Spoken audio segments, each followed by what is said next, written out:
attention, please.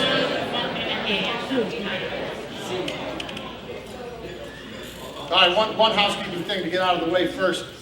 Excuse me, if you didn't get a ticket on the way in, make sure you go out to the main entrance. There's a table set up out there.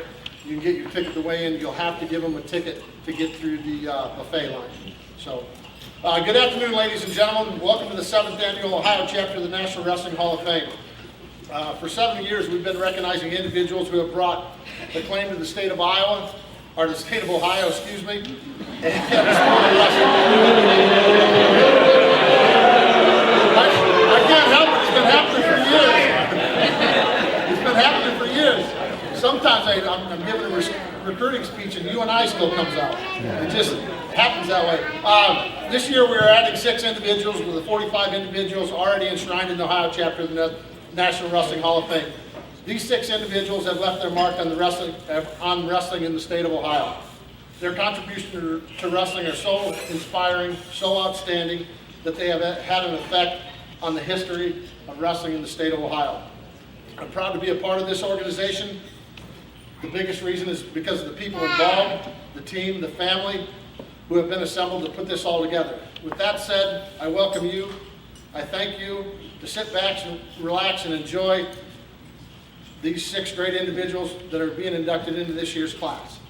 Before we get started, I'd like to take just 1 second to have the people stand. The past Hall of Fame members are in attendance today. I'm not sure that we have everybody, but I'll ask if we don't have you to stand at the end as well. Ray Anthony, Sr., Chris Kali, Steve Kish, Frank Romano, Stan. Oh, okay. Dave Saransky. I thought we were friends, right? Dave Zaransky, Tony DiGiovanni, Robin Rayfield, Chuck Angelo. Are you standing? Wow. Andy DeSabato. Is there anybody I missed? Anybody that we didn't have? What's that? Tony Campbell. Tony Campbell. There you are. Stand up. Lamont Bulgaris. Stan Bulgaris, Chickamauga. All right, let's say a round of applause for these guys.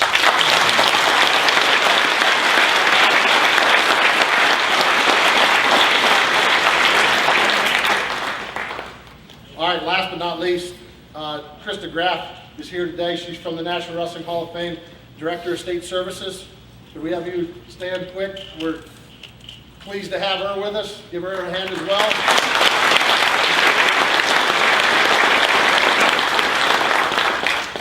All right, I'd like to, you want to do that now? Okay. We'll draw for the 50-50 right now.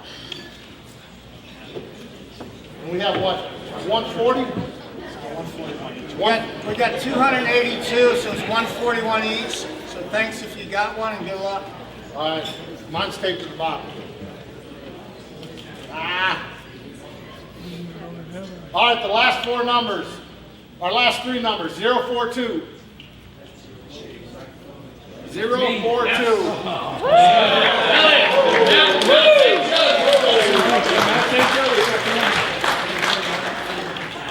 Go to the Mount St. Joe program? Yes, it is. Got it? That would be it. 141, thank you. Appreciate it. Well worth the trip. Thank you for participating, appreciate it. All right, I'll turn it over to Steve Kish for the invocation.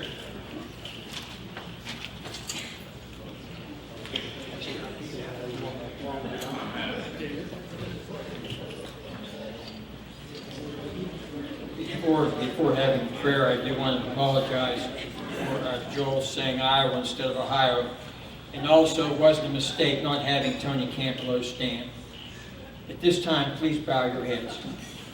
Dear Heavenly Father, thank you so much for this opportunity to honor our 6 new inductees and for our 7th induction in the last 8 years. We also want to thank each and every one of our past inductees for their efforts and for doing so much for our great sport of wrestling in the state of Ohio. Thank you so much for the participation and for the support given by family, friends, and fans of the great sport of wrestling. In this, we ask in your name, amen.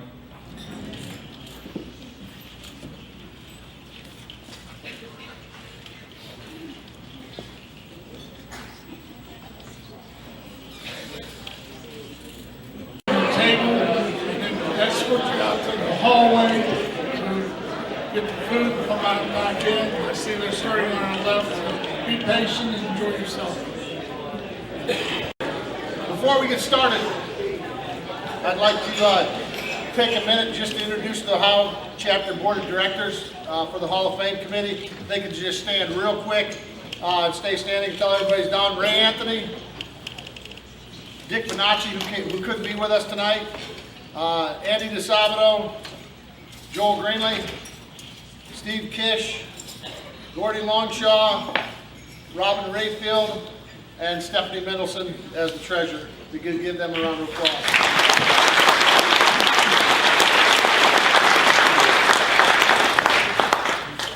All right, thank you. It's my pleasure to introduce today's MC, Russ Hellickson. Coach is an icon in the sport of wrestling, not only in the state of Ohio, but across the world. Russ was twice named Big Ten Coach of the Year, coached 41 All-Americans, 5 NCAA champions. As a competitor, he won 10 national freestyle titles, 3 Pan American gold medals, and a silver and a bronze medal in the World Championships. Russ is also a member of the National Wrestling Hall of Fame. Russ Hellickson.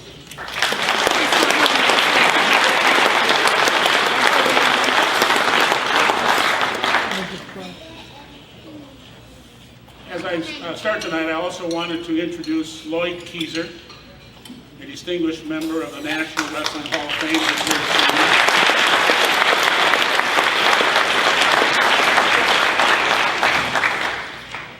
I wanted everyone to know that Mr. Greenlee made that little snafu when he started. And Remember, you should understand, you can understand well why he has been restricted from living in any state that has more than 4 letters.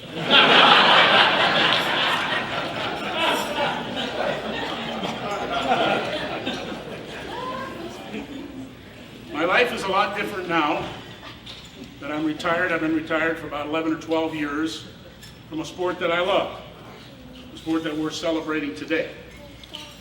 I can give you an idea how different my life is when a couple of years ago, my 6-year-old grandson, when I was taking care of him, that a day he was sick and had to miss school and both of his parents worked. And he looked up at me in the middle of the day and said, "Papa, how come you don't ever have to go to work?" It's true. I'm honored and humbled to be here as your MC. I have a story that I think kind of represents what I'm thinking right now. This is the 5th time, I believe, that I have been the MC for this banquet. My story is called The Violinist. The violinist is playing a concert at Carnegie Hall. He finishes the piece. Voices in the audience shout, "Again! Play it again!" The violinist is pleased. He plays the piece all the way through a second time. Again, the voices shout once more, "Play it again!" The musician's self-satisfaction knows no bounds. This is Carnegie Hall, and I'm asked to play not 1, but 2 encores. When he finishes, the voices rise yet a 3rd time, and the same thing happens after several more repetitions. Incredulous, the violinist finally walks to the front of the stage and addresses the audience. 7 encores of the same piece at Carnegie Hall. It's unheard of. Am I that good? The audience members shout as one voice, You'll do it until you get it right.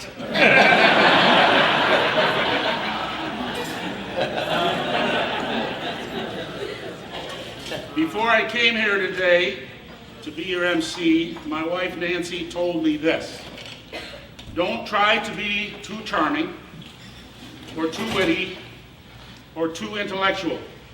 Just be yourself, honey.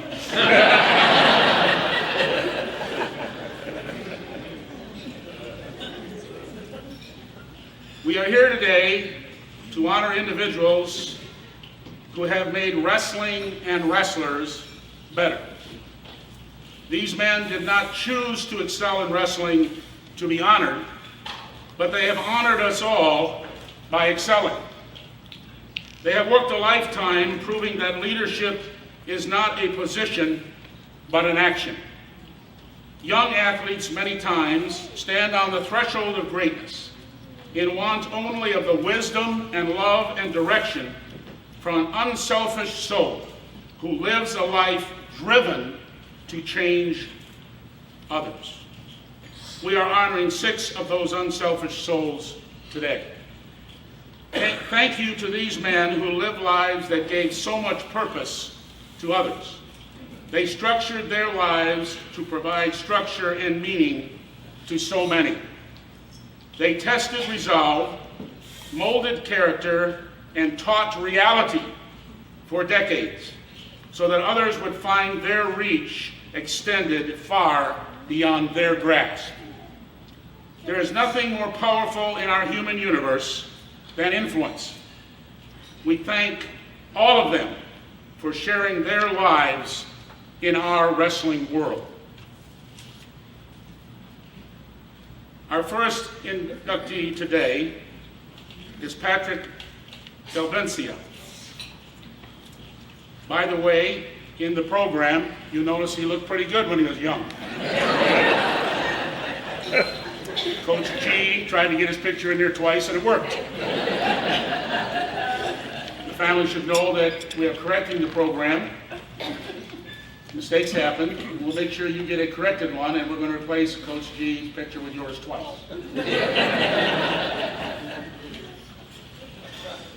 Galbincea, 69, covered high school and college wrestling for 42 years. He began his career at the Plain Dealer on November 27, 1969. Here he established Wrestlers of the Week, top 25 team rankings, and all-star selections, which were all determined prior to the state tournament. He graduated from Cleveland State University in June 1970. The following year, he became a licensed wrestling official with the Ohio High School Athletic Association and had the highest test score. That's not hard. As his career continued, so did his achievements. In 1994, he received the Amateur Wrestling News Wrestling Writer of the Year Award, the Bob Dillinger Award. In 1995 and 96, he was recognized by the National Media Wrestling Association as the Journalist of the Year. He was also in the Ohio High School Wrestling Coaches Association and was a Media Service Award recipient in 1998. In 2009, he was the Wrestling USA National Writer of the Year runner-up. He also received the Greater Cleveland Wrestling Coaches and Officials Lifetime Achievement Award in 2011. Currently, he is the president of the Greater Cleveland Wrestling Coaches and Officials Association, as well as a wrestling media assistant for the Ohio High School Athletic Association.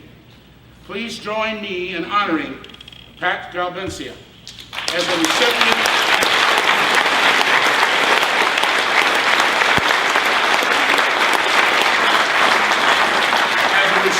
of the 2017 Lifetime Service to Wrestling Award from the Ohio chapter of the National Wrestling Hall of Fame.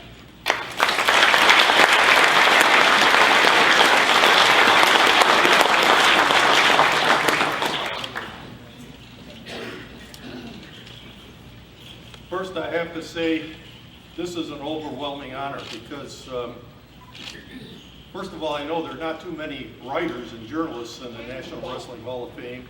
And second, it's an honor that I didn't expect because, quite frankly, I love covering wrestling. And to this day, I think it's an underpublicized sport in a state that is highly successful in wrestling.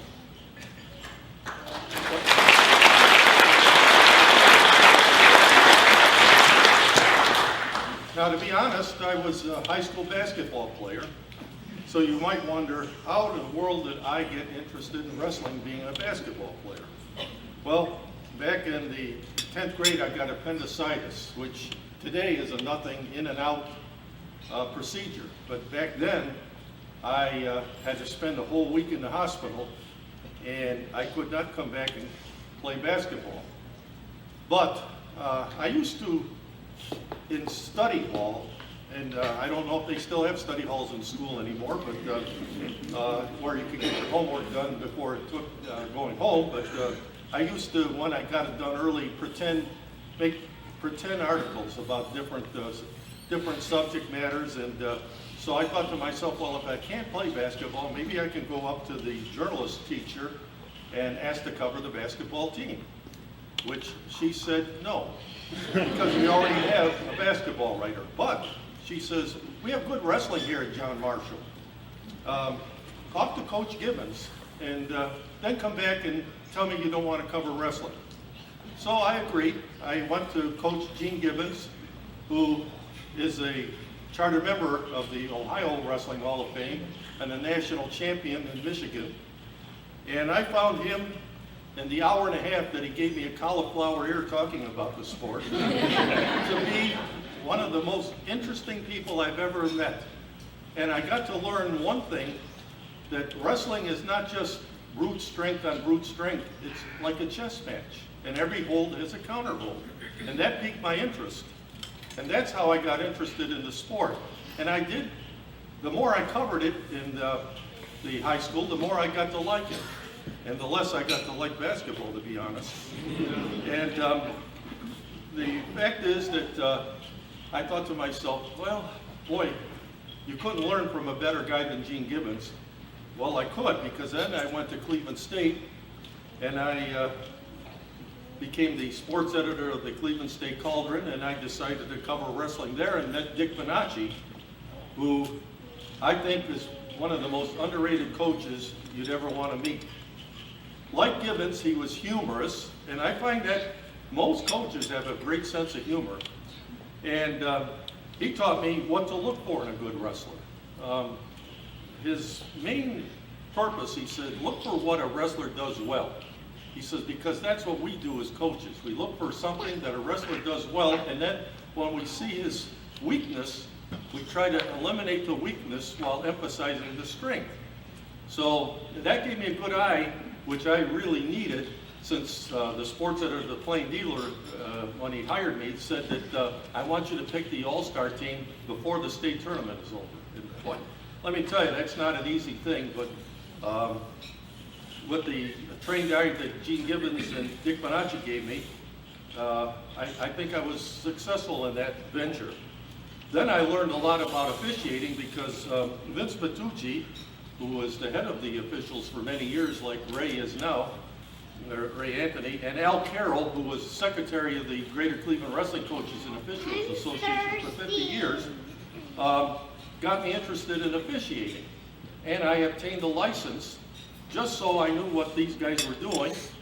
And I'll tell you what, it really helped. They got me to join the Greater Cleveland Officials Association, and I found out, these are really good guys that for the most part, were very conscientious and honest. And so knowing what an official goes through, plus what I learned from wrestling, that's probably what made me the writer that they think that I am. And but I'll tell you what, there was a lot of good things I could not write about. Now, I want to give you two examples, for example, of what happened. One time I'm sitting at the scoring table while I'm covering a match with Aurora, and the coach came up from Aurora to the table to call the referee over. And he said, can a coach, for what he is thinking, be penalized? Can a team be penalized for what a coach is thinking? And the referee said, no. Why would you ask a question like that? He said, well, good, He said, because I think that I have seen the worst officiating in 35 years of coaching. And I had to cover my mouth. I couldn't believe that he would say something like that. But then I got one even better. At the Garfield Heights sectional. Most of you know that like Garfield and Maple are bordering communities, and they don't particularly like each other. And well, Chuck, you know about that. And the fact of the matter is that there was a controversial call by a referee that since it was at Garfield, it went against the Garfield wrestler, and fans were booing. And they were throwing some of their programs. They were so upset. And the Garfield Heights coach comes storming up to the podium, calling timeout. And the referee came over, and Mike Arnold, who was the coach at Garfield, pointed his finger right in the chest of the referee and said, "Steve, I know you made the right call. But if it doesn't look like I'm sticking up for my kid, this crowd's going to kill me." So please bear with me. And the referee, of course, signaled out of bounds, and he staggered back to the chair. The crowd's still booing. And let me tell you, it was tempting to write something like that, but I didn't. Now, what could I write about? Well, there was a lot of, wrestling is the most interesting of all the sports. And believe me, I've covered most of them.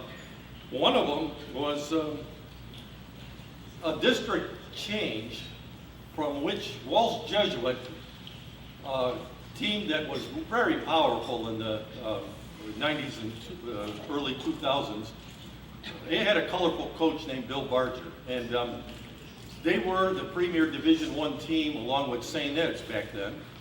And they moved Walsh out of the Maslin Perry district and brought him up to the district at Menor, which was really a powerful district. And I don't know what the state or what the local board was thinking, but to take Walsh Jesuit, which is in the Stowe, Cuyahoga Falls area, moved them all the way up to Menor, and they brought Jefferson, which had to bypass Menor to go all the way down to Maslin Perry. Was a stupid move. And Barger, who was never short on words, was always complaining about that. And for the second year that they were at Menor, he came up to me and he says, "Pat, something's got to be done about this. Something's got to be done." He says, "Geez, oh man," he says, "why did they do something so stupid?" He says, "Oh, how I long for the days of the Maslin Perry rest home." And I'll tell you, he says, "I put that in the paper." So I did, and one of the first callers I got the next day was John Gramuglia from Wadsworth. He goes, "What? Maslin Perry rest home? He called it a rest home? Are you kidding?"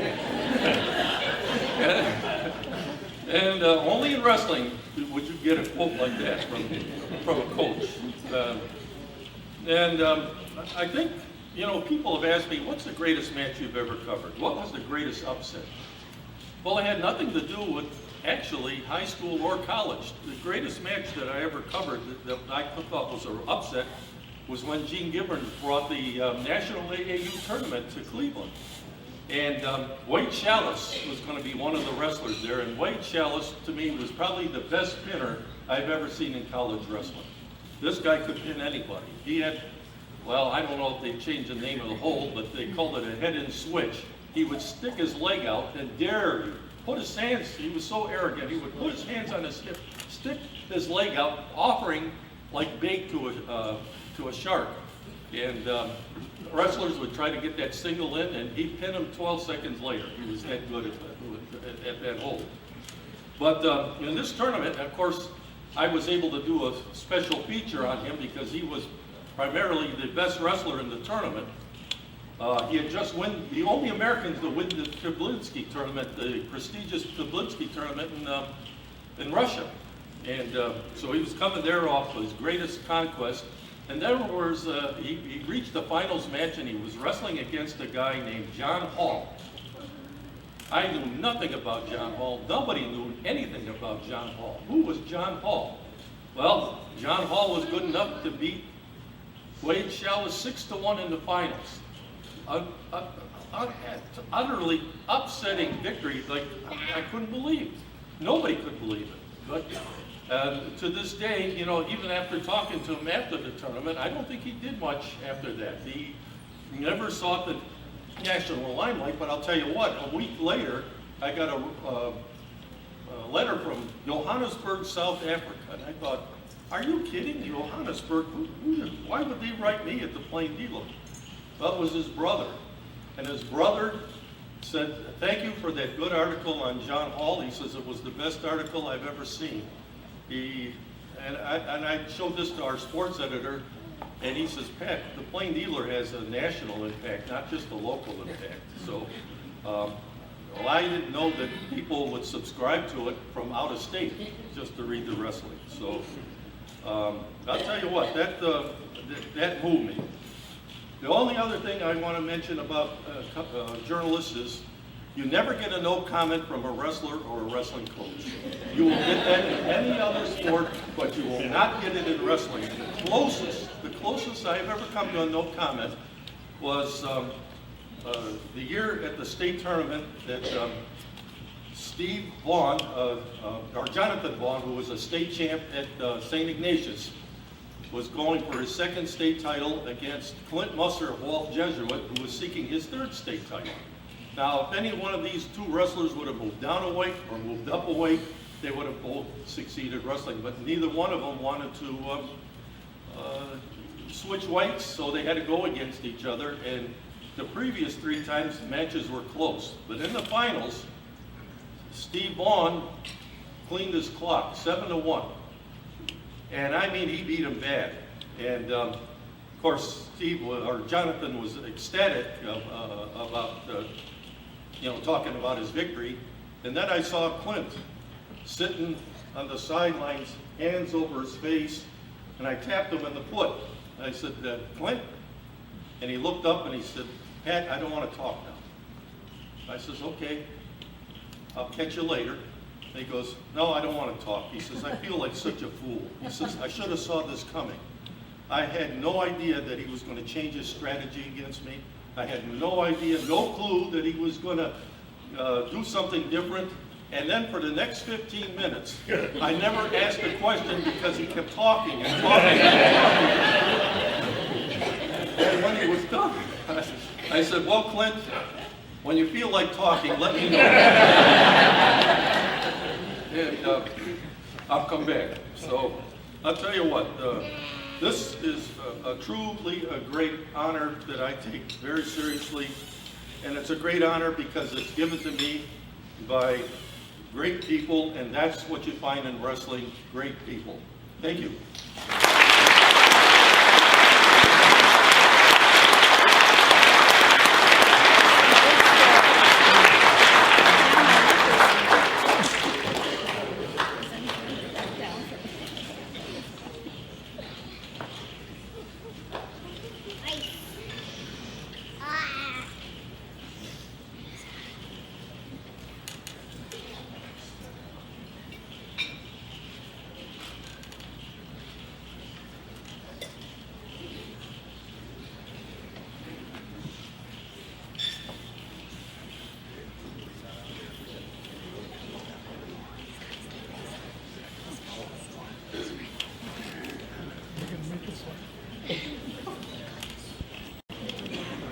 Pat, no comment. I always have great respect for sports writers, particularly in wrestling. My wife and I tried to publish a wrestling, well, we did, publish a wrestling newspaper for 14 years. And wrestling is a hard thing to capture in print. It's hard to describe it to people so they understand it. Pat was always very good at that. In my mind, it wasn't a great story until Pat wrote it. John Gramuglia. Gramuglia wrestled at St. Ignatius High School, then went on to attend John Carroll University, competing in wrestling with a team until his graduation in 1980. Following his wrestling career, Gramuglia started his coaching career at Trinity as the assistant wrestling coach until 1984, when he became the head wrestling coach at Wadsworth High School. He organized the Wadsworth Youth Wrestling Program in 1985, as well as the All-State All-American Wrestling Camp. Both of these are still active to this day. Gramuglia was the vice president of the Greater Cleveland Coaches Association in 2001 and 2002, before becoming the president in 2003 and 2004. Gramuglia has been the head coach at Wadsworth High School for 32 years. He has produced a career total record of 357 wins, 74 losses, and 1 tie, with 25 straight league championships. His teams have won 16 sectional team championships, 3 district team championships, 10 district runner-up finishes, and a team state championship in 2010. John has also coached 314 district qualifiers, 133 state qualifiers, 85 state place winners, 36 state finalists, and 15 state champions. Gramuglia was inducted into the Ohio High School Coaches Association Hall of Fame in 2010, and has also garnered many other Coach of the Year and Hall of Fame honors throughout the area, including the OCCA Division I Coach of the Year in 2001. Gramuglia is currently an active member of the USA Wrestling Organization and the Greater Coaches and Officials Wrestling Association. Please join me in honoring John Gramuglia as a recipient of the 2017 Lifetime Service to Wrestling Award from the Ohio chapter of the National Wrestling Hall of Fame.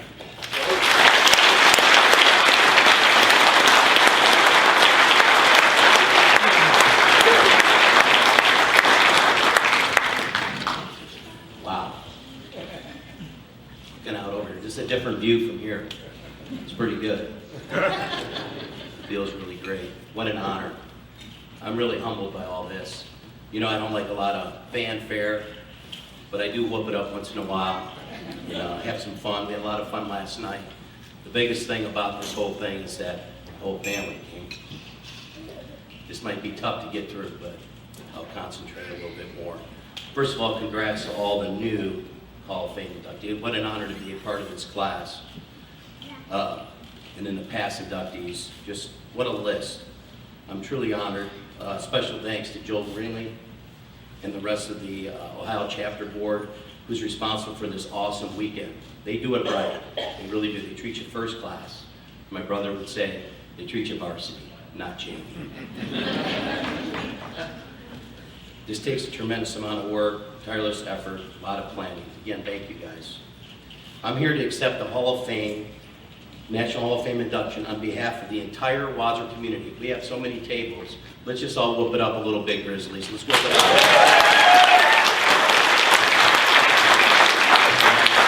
I seem, pretty calm in that. I get excited. Some of you know, there's some people in here I'll talk about, try to make amends, and we'll go from there. But it's really the whole program. We're all celebrating. We're all connected. It's a unique group. The youth programs here, our middle school program, our high school program, our alumni. We call it the Wadsworth Wrestling family. The core is family. Thank you for embracing me and believing in me and what we stand for the last 33 years. As I look around, I'm getting goosebumps. I have to first start with thanking my late mother, Alicia, and my father, John. They refer to him as Butch. Obviously, without them and their support to be active in sports and value education, Catholic education, they sacrificed an awful lot for us. I wouldn't be here. My mother, Alicia Ann Gallagher, Manly Gramuglia, with their strong Catholic faith, always warned me and often put dial soap in my mouth about saying some bad words, especially the F words. But there are 4 F words which sums up this whole theme of the Hall of Fame experience, and that's family, friends, fraternity, brothers, and foes. Coaching athletics is all about relationships and what they're built on. And looking back, I've been so lucky. When they say God has a plan, he made one for me. Let's talk about the first F. Friends like Mike Hall, who taught me vision, shooting to the top, believe in myself. He led us to a state championship at Trinity, later brought me to Wadsworth, but most importantly, a lifetime friendship. Thank you, Mike. Tim Flanagan, the only head coach I worked for, or would ever work for. Thank you, Tim. You taught me that it's about the person, not the W's and L's. My first wrestling coach, you guys might know him, Mike Mason from St. Charles, had 10 kids. I introduced to wrestling there. My high school coach, Mike Setta. My college coach, Tony DiCarlo. Those two got me in a lot of trouble because I start emulating Tony and Mike. They're both crazy guys on the sidelines. They love you, but they do not like officials. Sorry, guys. Okay. So I'm blaming them. I'm putting the blame on them. Okay? So I think sometimes, I still get in trouble with that. I was misunderstood and foes develop. I'm a different person off the bat. I really am. Some of you need to get to know that. But there's a couple archive pictures out there of me coaching. And this sweet lady across the street, Joanne Smoley, she's probably in her 80s now, but she sent the most beautiful card. Here's what she said. She said, if I ever saw that face at your house, I would never cross the street. That was like, I'm reading this beautiful card and I went, oh my God. I'd have to say, Ray Anthony Sr. has helped some officials cross that street. They've realized and left it on the mat. Foes like Steve Long, Kelly Stoneman, Russ Brody, Ray Anthony Jr., Dino Silvesto, Jim Behrens, Rich Carpenter, and Steve Zarlingo, and some of them are now my friends, or at least they say that. Another F word, fraternity brothers. How about the fraternity of my assistant coaches from day one, Dick Miller, Ron Sable, Chief Kali. They were perfect mentors for me. They held me in the chair. Dick and Jan were the first ones to adopt my pregnant wife with my son Sean here. And they accepted us into the Wadsworth family and helped grow roots. We are eternally grateful to them. Ron Sable, where's Ron sitting today? I didn't see. There you are, Ron. Thank you. You taught me how to organize all phases of the program, have a system and a plan, periodization. I owe you a lot. Late Chief, his wife Jennifer. I see Zach here too, beautiful. They taught me to be strong, be confident, be thankful in every situation, and they prove it every day. My first middle school coach that I hired, Greg Gilmore and Bill Talcott, they taught, and what they did so much is they taught kids how to love wrestling, which is what a middle school coach is just the greatest thing to do. Greg helped start the GIT, and he did so much, and he taught me to teach a few right moves and not a lot mediocre. Larry Kaufman, my most loyal wrestler and assistant coach over the years, he taught me to keep God first and stand and live the right way, not the easy way. When you can meet someone in the 7th grade and he becomes a lifelong friend in Christ, it's beautiful. Former coaches, Todd Winter, Gary Scope, Dwayne Kibler's here, Chris Kali, just great friends over the years. Wadsworth youth coaches, Larry Montoni, one of my first, Tony Latina, Mike Wanger, Todd Bopp, and Dave Brew. Without them, their belief in the program could not be built. Back in the 90s, Mike Wanger, he started this first club. Our first club is called The Barn, okay? He didn't even have to talk his wife into it. That's the greatest thing, Mike and Kathy, phenomenal. Well, today they have a national juggernaut under their son Clay's leadership. It's now called the Battle Zone. If you haven't seen it, it's tremendous. So thank you guys. Non-wrestling people like Scott Callahan, Jim Ladder, sit in the middle. They're basketball people. They like wrestling.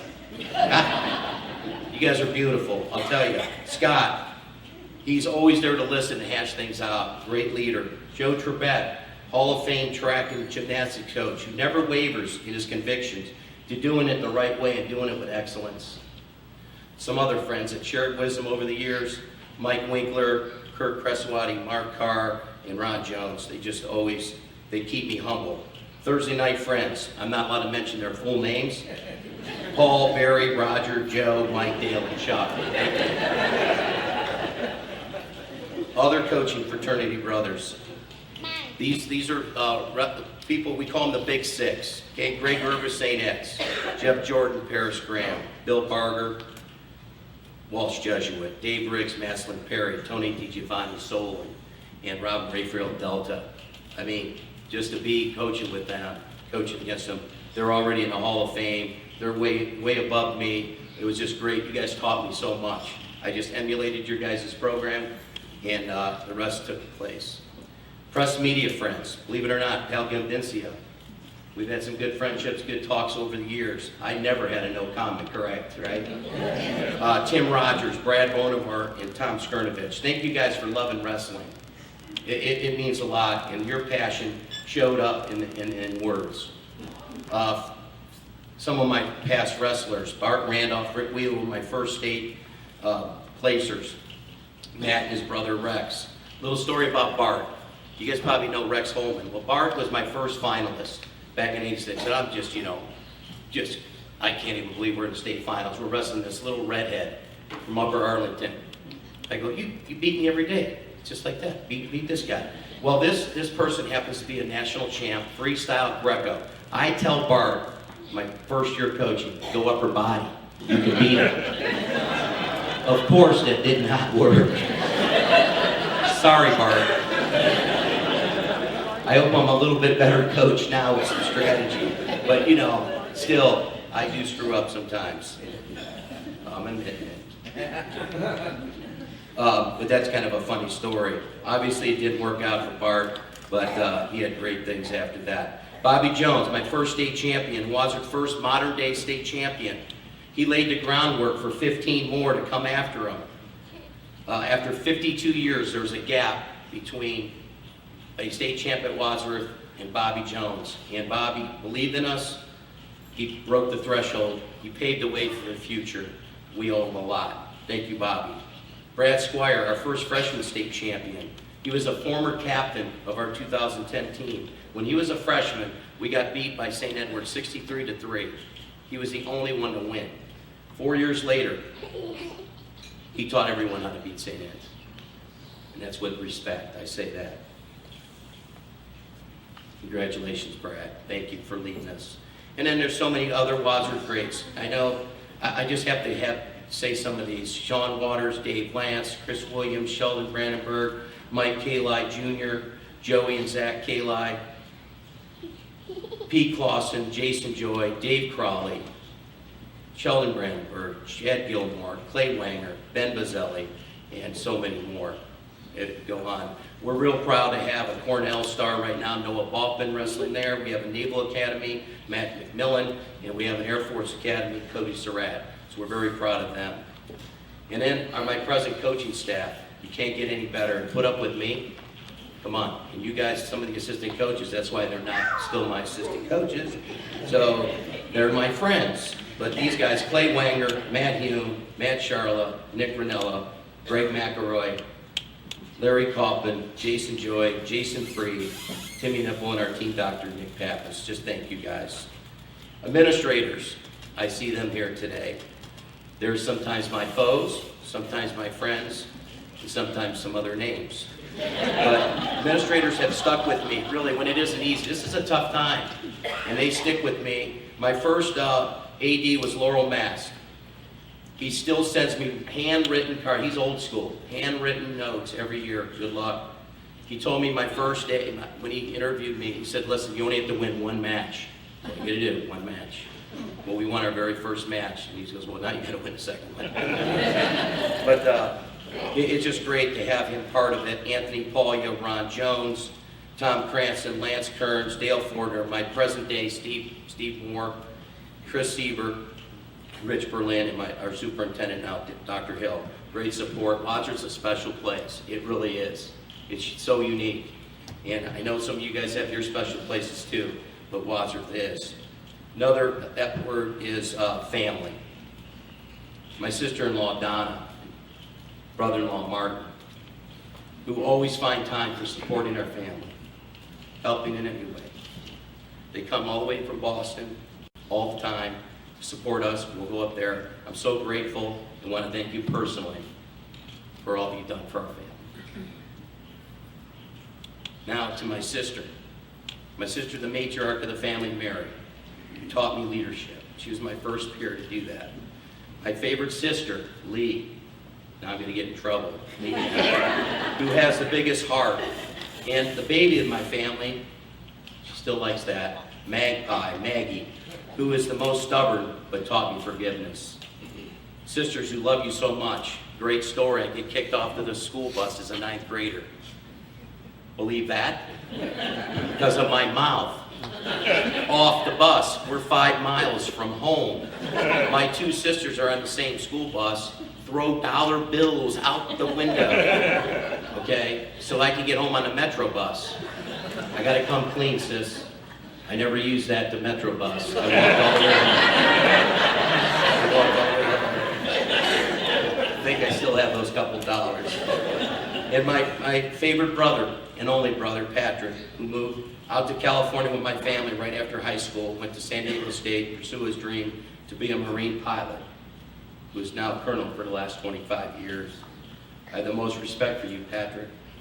My brother, colonel, pilot. He had 4 tours of duty, Iraq and Afghanistan, wants no recognition. But I'm going to just thank him and all his men for what he's led over the last 25 years.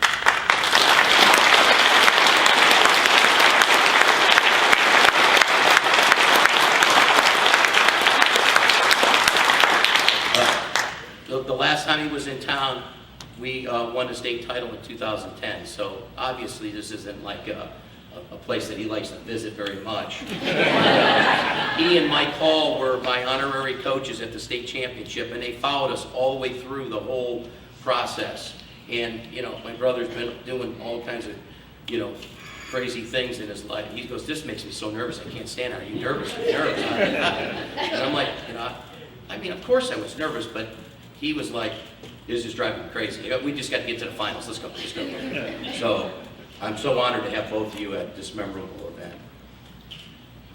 And then my dear family, my son Sean, his wife Becca, spunky 4-year-old granddaughter Beatrix, who calls me Papa Bear. That's so special. I know Sean and Dana, it wasn't always easy to be the coach's kid, okay? But you made it easy. I love you that much, so much. I'm very proud of both of you, and you're the joys of my life. I remember Dana when she was in 3rd grade. She came to me and she goes, Dad, somebody called you a D word. I go, Dana, there's going to be a lot of names out there that you're going to hear when you go to school about your dad.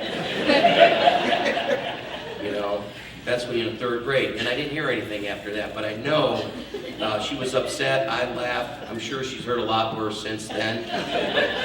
You've endured. And in my high school sweetheart, Cindy, for her sacrifice and belief in me, my dreams to be a part behind the scenes all the time. You're so impressive. A tribute to her loyal partner as a wife. She does so much without complaint. I wouldn't be here without her. She's going into Hall of Fame with me. We just celebrated our 36th anniversary. Love you, Cindy. And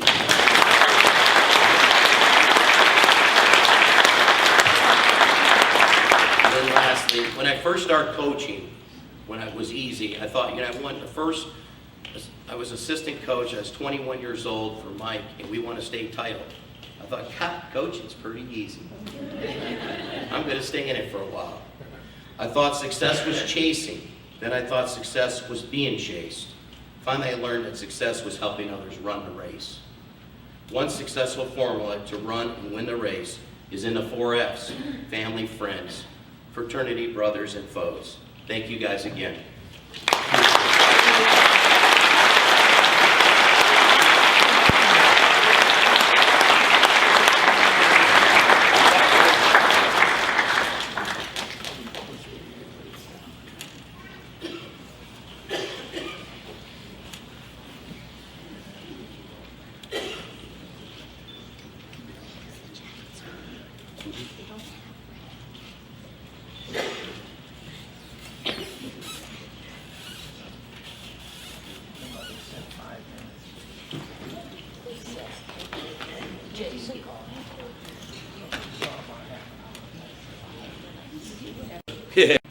Fairfield High School now hosts a two-day tournament called the Ron Masanek Invitational. Masanek is currently working to get wrestling reinstated at Miami University and the University of Cincinnati.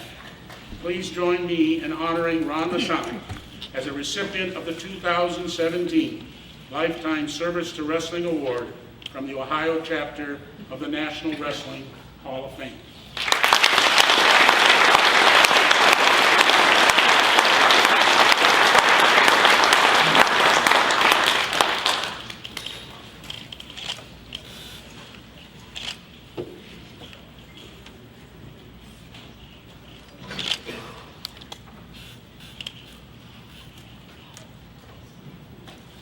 Great honor to be here today, and particularly to represent Southwest Ohio. I know in the past, I'm from Cleveland, I'm from Parma, and we have a lot of pride coming from Cleveland. And I call it the Cleveland hook. I came from Cleveland, I went down to Cincinnati. And our main purpose, with the coaches that I've had, was to establish a feeling in a competition in the Southwest that we could compete with anybody.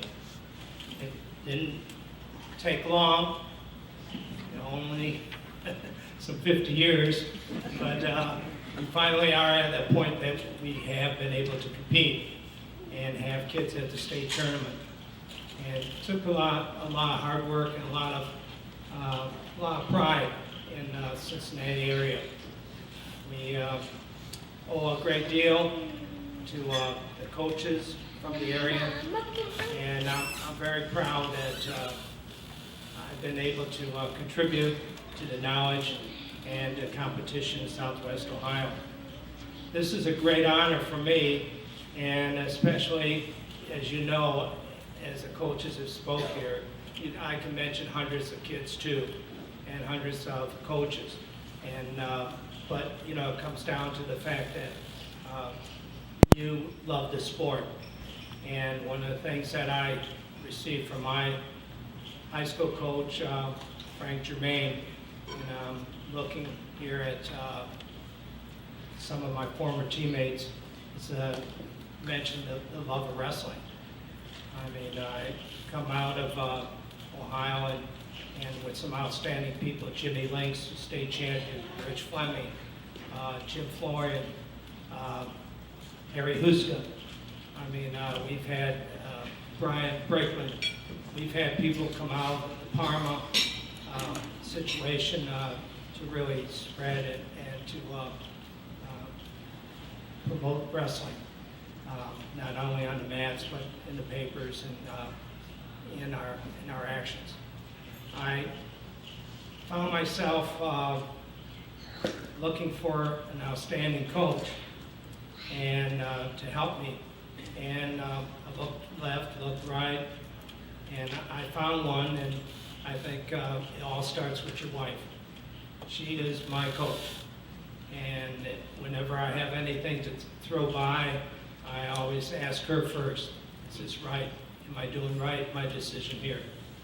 And she's always given me the best advice I could ask from any coach. So the family is the most important tribute to a coach. They say policeman, fireman, but coaching is a very, very difficult situation. And if you don't have a woman to stand by you unselfishly and give you support, you're not going to be successful in this sport. And I'm very fortunate. I had two great daughters, and of course I was going to be, another Milkovich, but I had daughters, so I wasn't able to do that. But I had two great daughters that made great sacrifices. Okay, and I like to tell one of the stories, and I know she doesn't want me to tell the story, but one of the coaches, my daughter was at school, and coach said to me, she came home and she said, Dad, I've been a wrestler at keeping stats, she said for Coach Bamonte, but I think I can wrestle. And I said, yeah, I know you can because you're tough.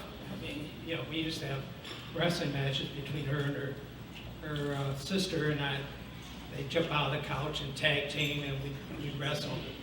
And she said, no, Dad, I can beat this kid that's at the 105 or 103 weight class. And I said, sure you can, you know.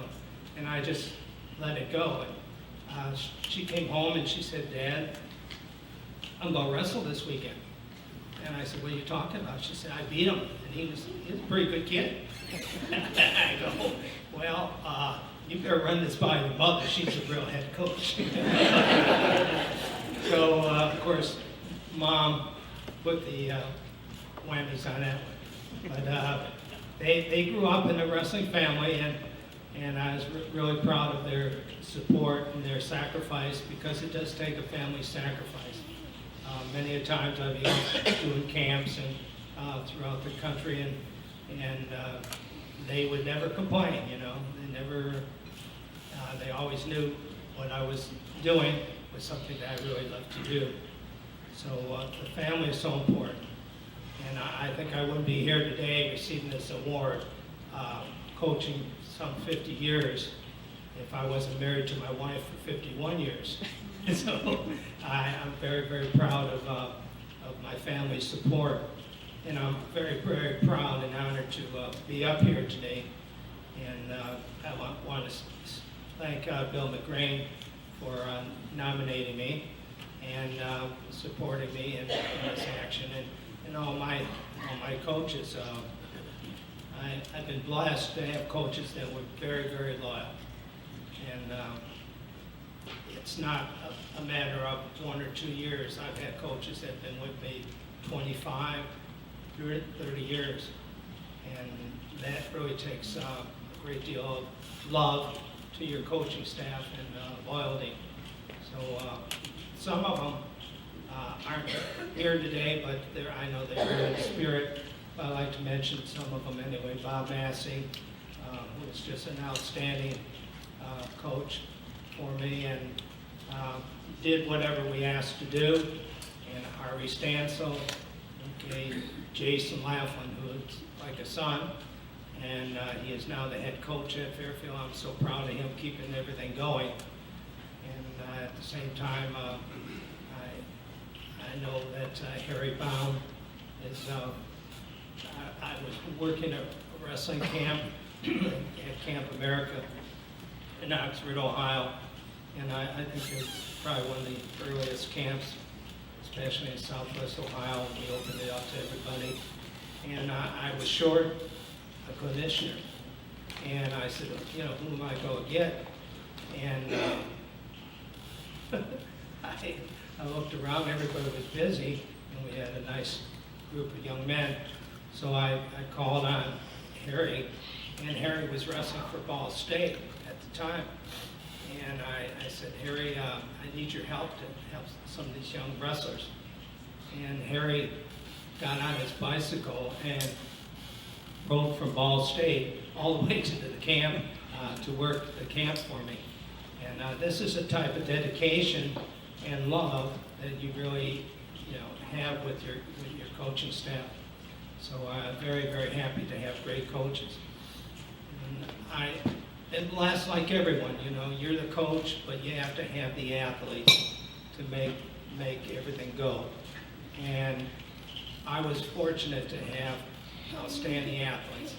I know, you know, we're talking about St. Ed's and Jesuit Walsh, but twice we were public school state champions, I like to call it. I mean, we could, you know, at that time we couldn't recruit anybody. We had to go with what we had and create from our kids program and to the varsity level to be successful. And I'm very, very proud of all the wrestlers that I've had. Not only that they were successful, you know, and being state champions or whatever, but the fact that they decided to coach. And deciding to coach isn't easy. And so many of them are coaching now in Southwest Ohio. I take great pride. I look at conference and I look around and I see almost one of my coaches, one of my kids coaching. And they're doing a whale of a job. I'm so very proud of them. Not only that, but they're also officiating, spreading the truth. Cleveland is kind of easy to coach at because it's such a great, city. It's one of the top hotbeds of wrestling in the state, in the nation. And I'll put it up with Iowa, against Iowa any day. But I think people forget how much easier it is when you have the newspapers and you have coaches and schools that are very, very supportive of wrestling. I mean, I used to we'd come up to a Cleveland tournament all the time, and these were wrestlers that their grandfathers wrestled, and I always said to myself, boy, it would be really nice to have that type of tradition, which we didn't have in Southwest Ohio, in Cincinnati area. And one day, of course, once you're in coaching for a while, I'm calling out the roster, and I said to a young man, well, what's your name? He said, Robinson. And I said, okay. And then I said, should I know that name? That's what I always would say to kids to see what they think of themselves. And he said, oh yeah, you should know my name. He said, my dad wrestled for you. And then he said, not only my dad, but my grandfather.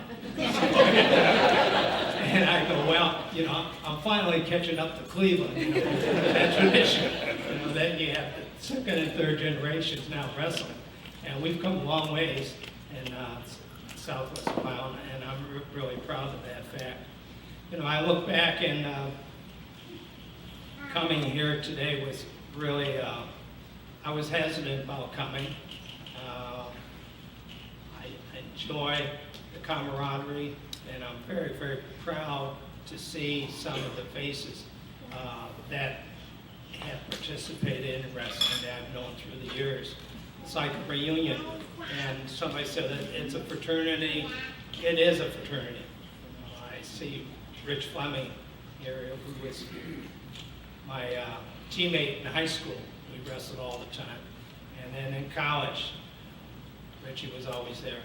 So it's a situation where it's a reunion, and I hope to come back and be part of it every year if I can. The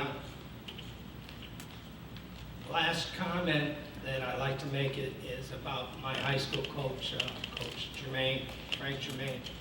And he basically started our program at Parma, and we've had some outstanding, like I mentioned, people, Jimmy Links, Harry, who's come through that program. I was never a state champion, but I love the sport. And I believe that if I was ever to coach, I wanted to be the very best coach I could possibly be. And that was my goal, to be the very best coach and to know as much wrestling as I possibly could.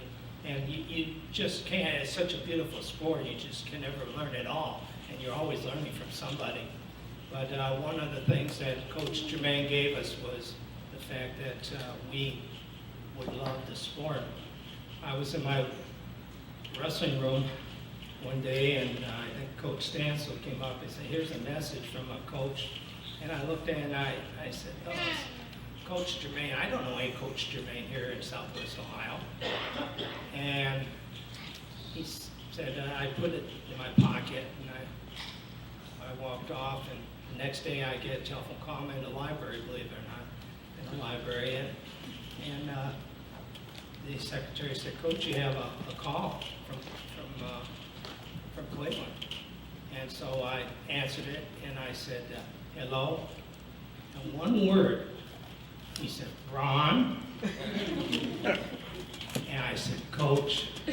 And I hadn't seen Coach for 50 years. And that's the importance of a coach. One word, Ron. How many hundreds of times, Ron, you're not doing it right. Ron, work hard. Ron, And I said to him, Coach, what's the call about? He said, well, I'm being inducted in the Cleveland Hall of Fame. And I want you to come in with the rest of the boys and be part of it. And I said, Coach, when is it? And he gave me a date, and I said, I have a wrestler. And it was Willie Weinberg participating in the Coaches Classic in Pittsburgh. I said, Coach, I can't make it. We already have reservations for Pittsburgh Classic. And he said, well, I just want you to know that the reason I'm being inducted is because of you and the boys. And I said, Coach, the reason you're being inducted is because you taught us to love the sport of wrestling. I said, wrestling has been my life. It's been the greatest journey of my life, besides my family. And I'm so very, very proud that I had him as my first coach. And I've had good college coaches, but this was the most enduring thing that stayed with me. And I remember, and I used it as a coaching tool all the time when I coached. I would say, didn't you hear what I said? And they would say, oh, I didn't hear you, Coach, because my ear guards and everything, they tell you. And I said, you know my voice. You should be able to hear me. And the real good ones do. They hear you and they adjust when they're out there. And I just want you to know that your voices as coaches, as parents, as role leaders and models, is very, very important. So with that, I like to say I appreciate all the letters, all the cards that have come. I wish I was more like that.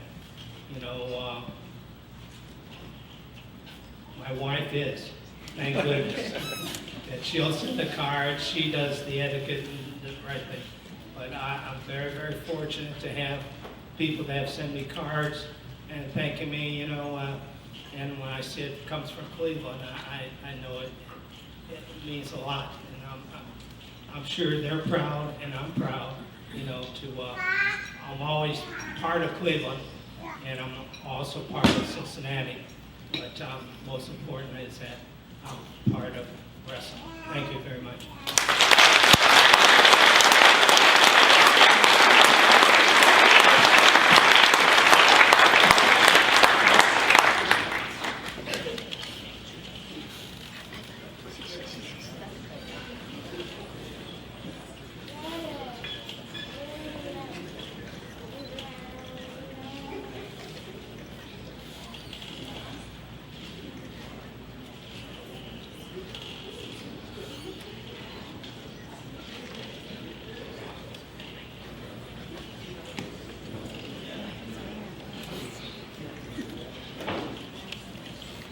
Thank you, Ron. When you love what you do, other people love to do it too.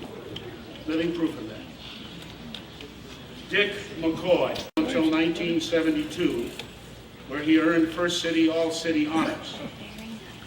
Following his graduation from high school, he began his coaching career in 1974, where he started as an assistant coach for Western Hills. After his time at Western Hills, McCoy then went on a quick stint to St. Xavier and Walnut Hills before landing his position as head wrestling coach at Elder High School from 1982 until 2013.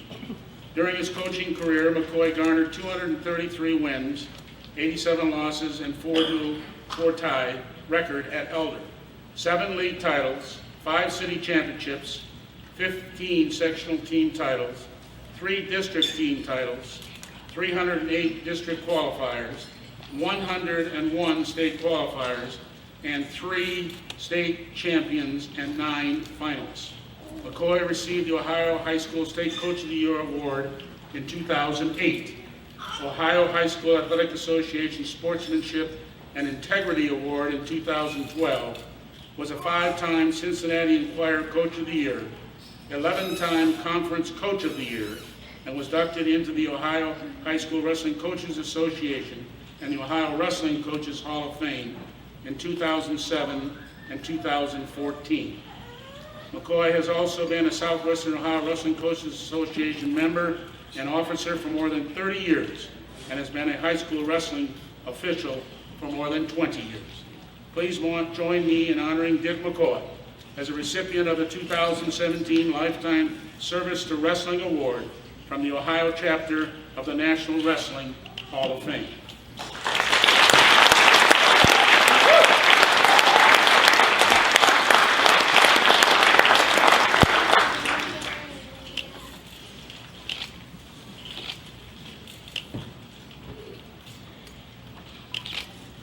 Not sure how you follow those guys.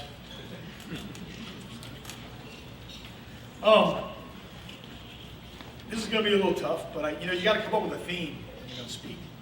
And when they told me 10 minutes, my wife told me that was impossible. But it'll be possible, I hope. Before I start, I want to kind of reiterate on Coach Masanek's thought. When I started wrestling in 1969, you started the program in 1965 at Fairfield High School. So we didn't compete well with the Northeast. We know that. So Southwest Ohio struggled to be competitors. But, I truly believe we're there now. And that's probably because of guys like Coach Masanek. You talked about what your goal was. Coach, you overachieved your goal, for sure.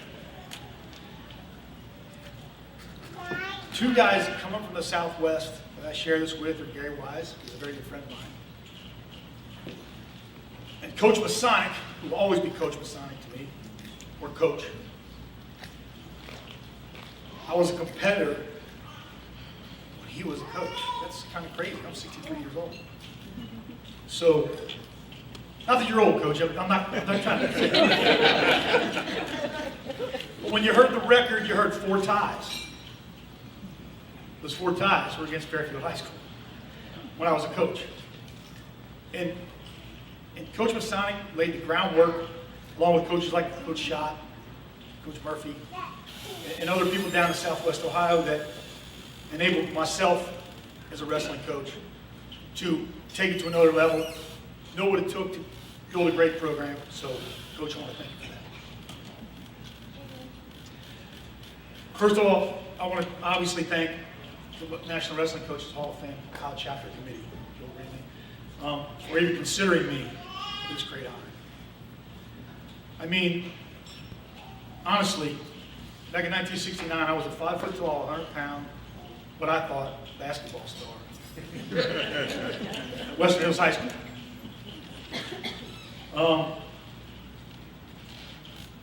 Who'd have thought I'd get infected with the passion we call wrestling? Dedicate my life to it from that point on. It's amazing.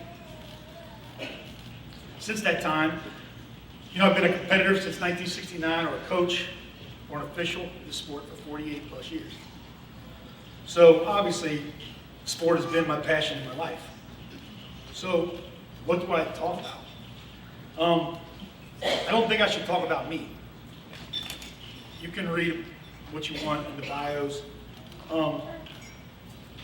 I felt it was important that my theme be that I thank people who got me where I'm at. And to recognize those people.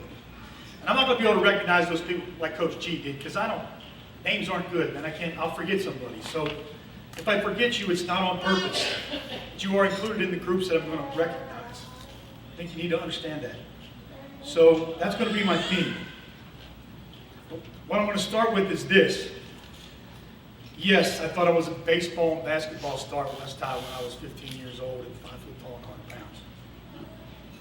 I was the first guy cut for the JV basketball team. Now, how did I know I was the first guy cut? Well, we had tryouts and the cut list went up and my name was at the top. Wow, top of the list. So I went home and my dad said, how'd it go? And I'm like, I got cut? He was really? I said, yeah, I was the first guy. He goes, I didn't know you were the first guy. I said, Dad, I was on the top of the list. My name's McCoy. It's not alphabetical. I said, when I coached that down, that's the first name popped into his head. But lucky for me, I was out of high school. We had a coach, like Coach Masanek talked about, who had a passion for the sport. And recognized my athletic ability, but probably more importantly, he recognized I was 5 foot tall and 100 pounds, I could be his 98 pounder. That's more than likely what Coach Murphy thought. But many of you know Dick Murphy, and Dick Murphy was my high school coach at Western Hills.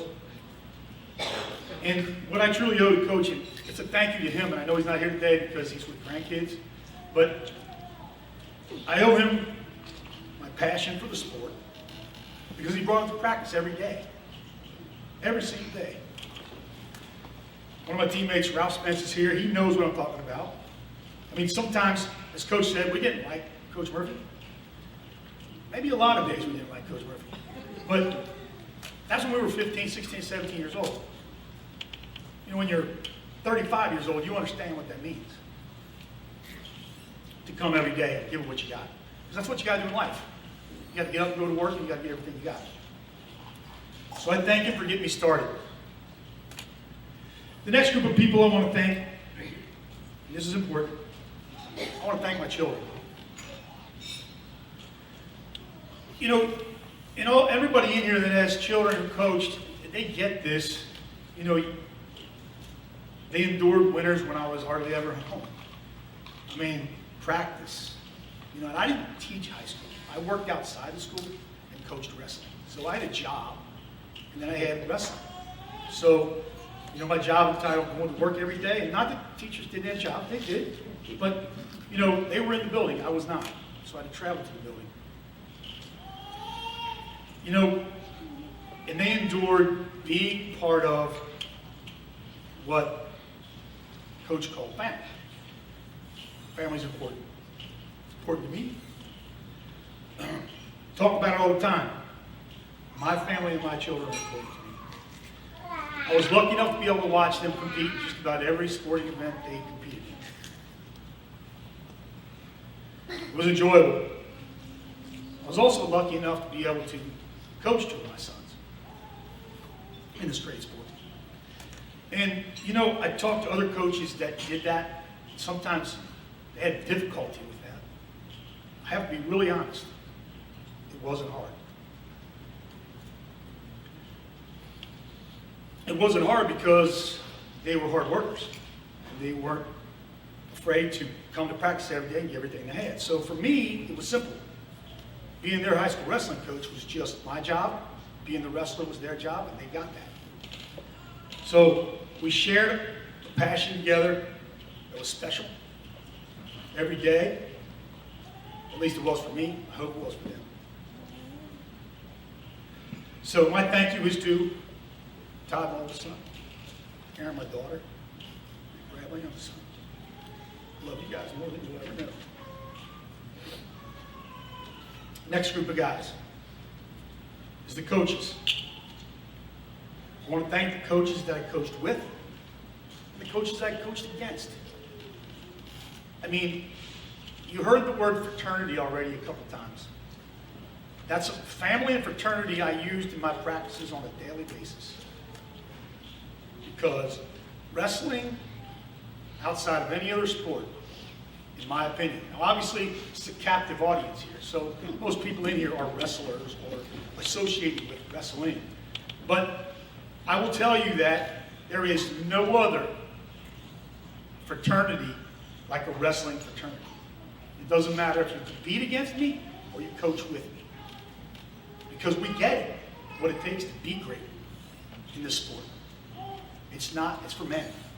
It's not for people that are weak. So to be great in this sport, you're respected. Even if you're not a state champion, even if you're not a state qualifier, you come to practice every day. And as I would tell my parents in the parent meeting at the beginning of the year, understand one thing, that when we come to practice for 2.5 hours, this is controlled fighting every day. Well, you know, you'd say that, and then the new moms would turn to their husband and like, what?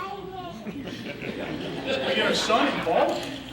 Want him to fight every day? Well, that's just what it is, but it's control. And, you know, what it takes to win in this sport. And I always get in arguments with football coaches and baseball coaches, team sport guys, which are great. But, you know, they go, what about the individual sports like cross country, swimming, track? I said, oh, it takes a lot of hard work. It takes a lot of self-motivation. I get all that. But nobody's trying to drown you in this room. Okay? Somebody's trying to eat your butt in wrestling. Wrestling. Trust me, every day. So when you come every day, you got to bring the A game, or you're not having a good day.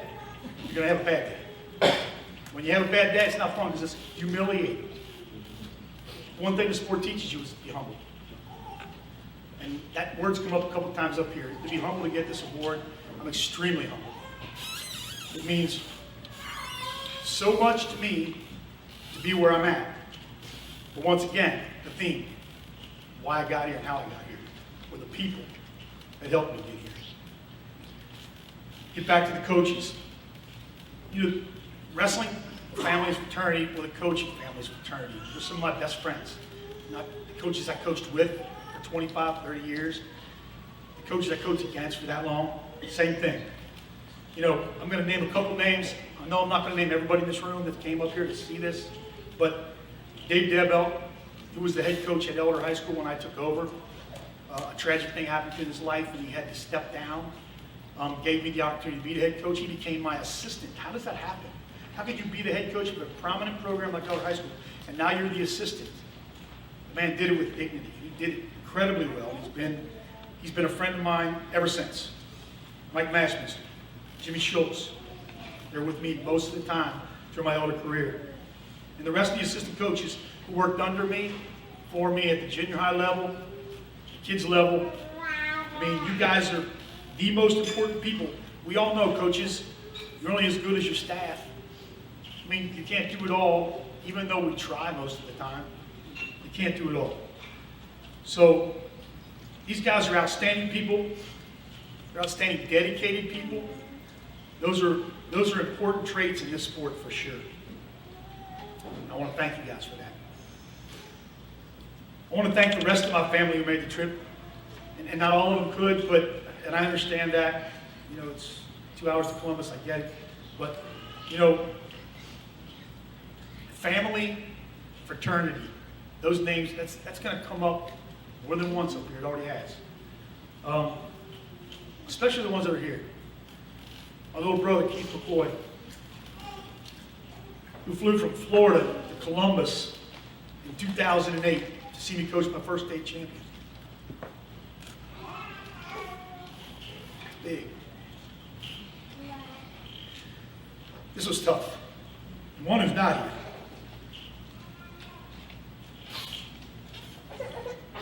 My brother Gary McCoy also shares the passion of wrestling. State placer in 1976. May he rest in peace. He was my junior high coach for many, many years, and that is my grandmother. She's really a great kid.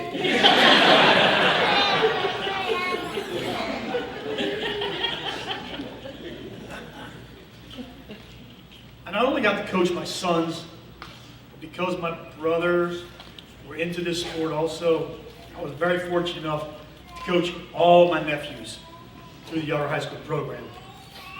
And truly, that was fun family stuff. I want to thank my teammates. You know, Coach talked about teammates. I'm sure other coaches are going to talk about teammates. And you know what? In 1969, when I became a wrestler, my mom had no idea what that was. Neither did my dad. I mean, my mom said, "You mean like Gorgeous George? You know, the ring, all that stuff?" No, Mom, it's not like that. It's not even close. You know, but the guys on my wrestling team made my time in high school enjoyable. Made it fun. We're friends to this day. We're friends for life. Once again, something I think that wrestling fraternity brings. That's that fraternity thing again. I want to thank my friends who made the trip along the way, who also share my passion. Tony V, Tony Avellano. I appreciate you guys making it up here. And I want to thank my mom and dad for allowing me to compete in the sport. Once again, even though they knew nothing about it when I came home, they supported me through it all. Once again, there's that support thing. You got to have that.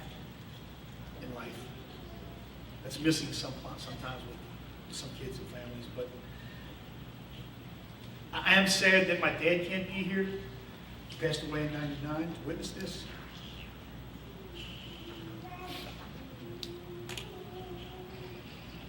And when you get older, man, you get emotional. It's hard. But I know he's proud of me. But I am very lucky to be able to have my 91 years young mother, Lori McCoy, who's over there in the audience.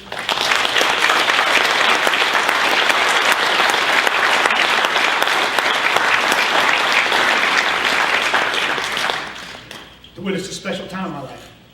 I love you, Mom. And last but certainly not least,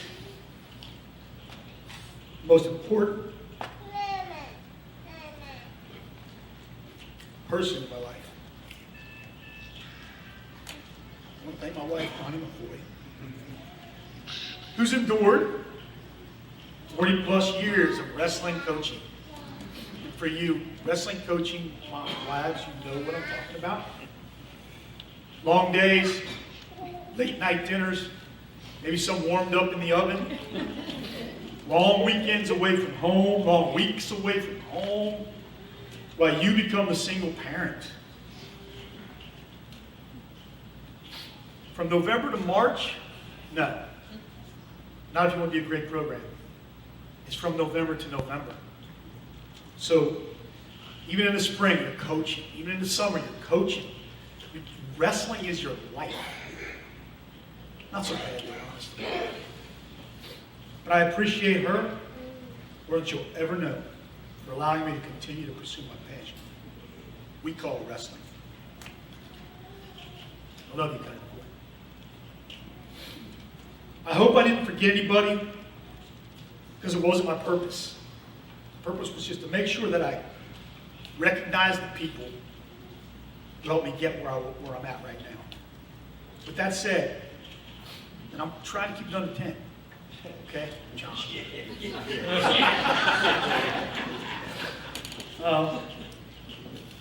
With that said, why did I coach? Why did I make it a career? Honestly, and I don't know how other coaches came to that decision that Coach Masanek sounds like he decided that when he was in high school, and that's what he was going to do. It wasn't what I was going to do when I graduated from high school. It was other things I wanted to do. But in 1974, a guy by the name of Pat Egan at Western Hills High School, may he rest in peace. When Coach Murphy decided to leave and go to St. X to be the head coach there, Pat Egan was a baseball coach who they made the wrestling coach. I didn't know anything about wrestling. My little brother was on the team. He asked me to be his assistant. And I said, Pat, I don't know if I can work that out. I got a job. I mean, I do a full-time gig. I don't know if that'll work. But wrestling was a passion. And I was still doing it. I was still competing. So I took on the assistant coaching job at Western Hills. The rest is history. Now, what I'm going to say is, you know, this day and age, everybody gets a trophy. Don't even get me started on that. It's not my, I'm really, you know, I'm an old school guy. But if anyone tells you that they don't coach to win, they're lying. Okay? Any coach is worth his soul is coaching to win every day. Every day. Seriously, any coach out there, every single day is coaching to win. It's the ultimate goal. And as a young coach in the mid-'70s, late 70s, that's all I thought about. I'm going to coach to win. We're going to coach to win. We're never going to coach to lose. We're never going to talk about losing. We're going to be after it every day in practice, and if you don't like it, don't come back. I mean, that's just how it is. This is a sport for men. But as time went by, and I gained fuel as a coach, and I got my first head coaching job at Walnut Hills in 1980, I started to understand the impact that we as coaches and leaders have on young people. So I made it a point to make sure every kid from that day forward in my program was important. And it was never going to be about the wins and losses. It was going to be about their experience in the sport of wrestling. I made sure that they were important. I made sure the team was important. And I made sure that the school meant something to them. Honestly, fellas, that takes care of itself. Because once you get kids to follow you like the Pied Piper, then they'll do anything. And you don't have to be the greatest technician in the world. You just have to be the driver of the bus. This sport, in my opinion, and once again, it's my opinion, I know I share that with a bunch of people here, is one of the best character builders there is. Because, once again, I'm not going to knock any other sport because I played them. But you can play on a football game and you lose, and you're really not the most important person. Probably the backup tight end, you got in about 5 plays, and you lose and you're disheartened because your team lost. But it doesn't really hurt real bad, it just hurts a little. You get over it, the next week you come back. When you compete in this sport, once again, 2.5 hours of fighting every day. You walk out on that mat, and your mom and dad are in the stands, and your grandma and grandpa, and your aunt and uncle, and your friends, and your girlfriends, and her friends, and you get beat. You can't hide. You can't hide. You're out there all by yourself. You're putting it on the line. And you lose in a fighting match. That's humbling.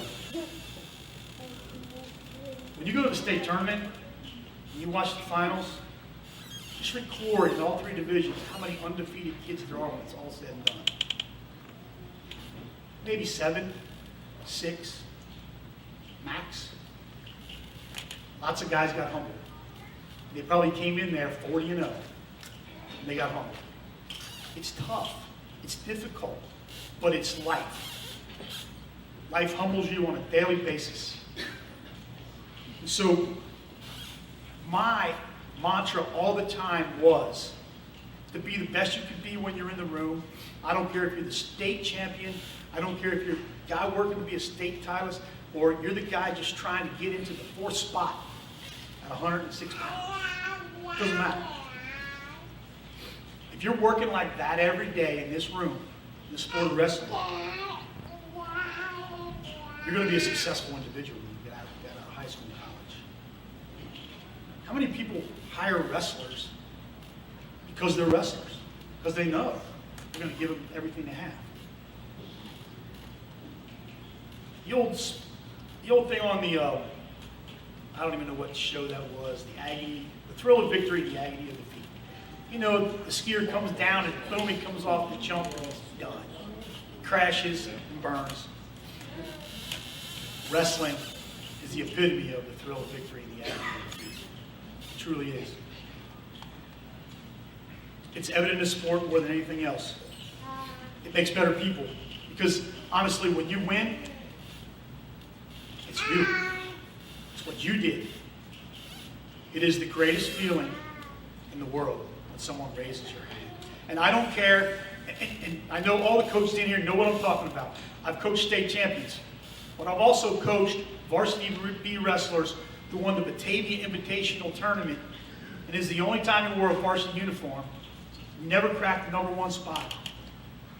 A kid named Steve Lessinger won a Batavia Invitational title. He was never in the starting lineup.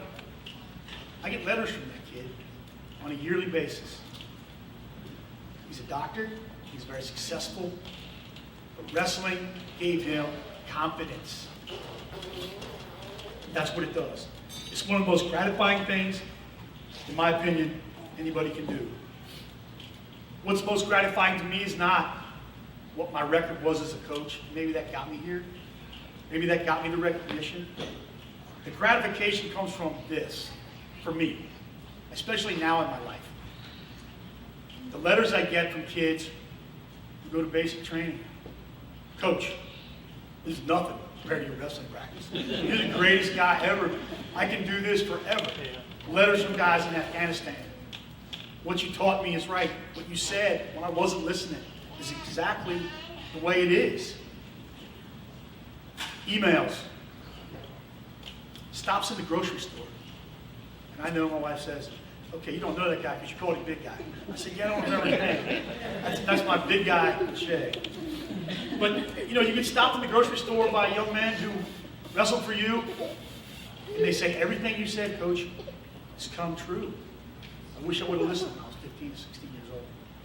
But, once again, that's our job as leaders, as coaches, to make sure we do that so when they become adults, they can be successful adults, right? We're an extension of their family. That's what we are. We're like a second father to most of them.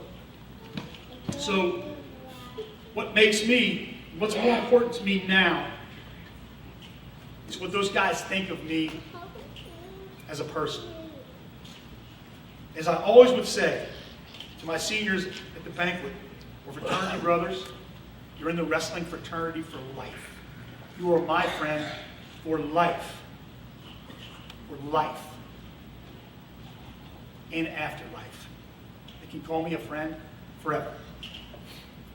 Wrestling has given me so much more than I've ever given it.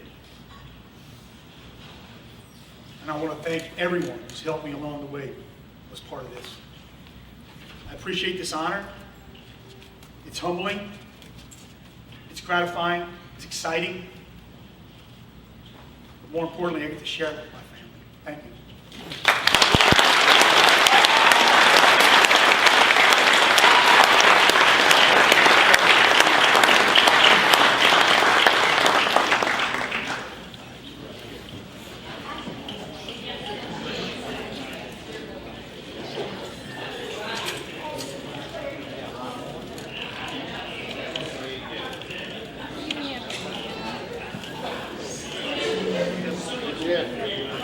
The greatest honor that can be bestowed upon any coach or teacher is that the goal of those you teach or coach is to be just like you.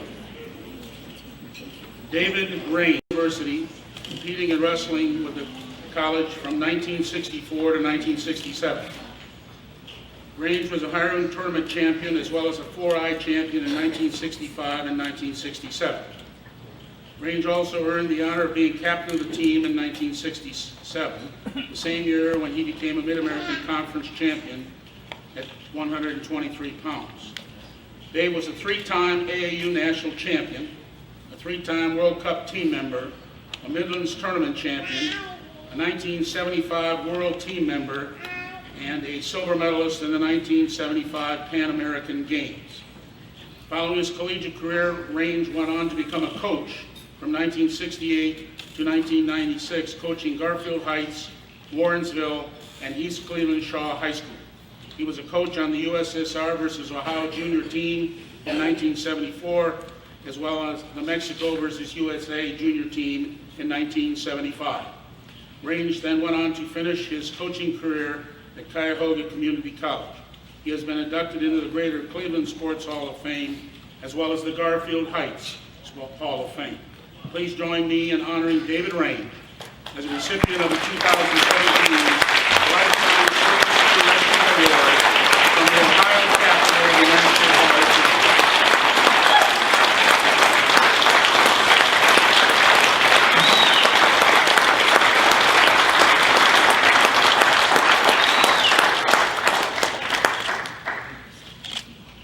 Dave and I were on a number of teams together, and I had the honor of coaching his son.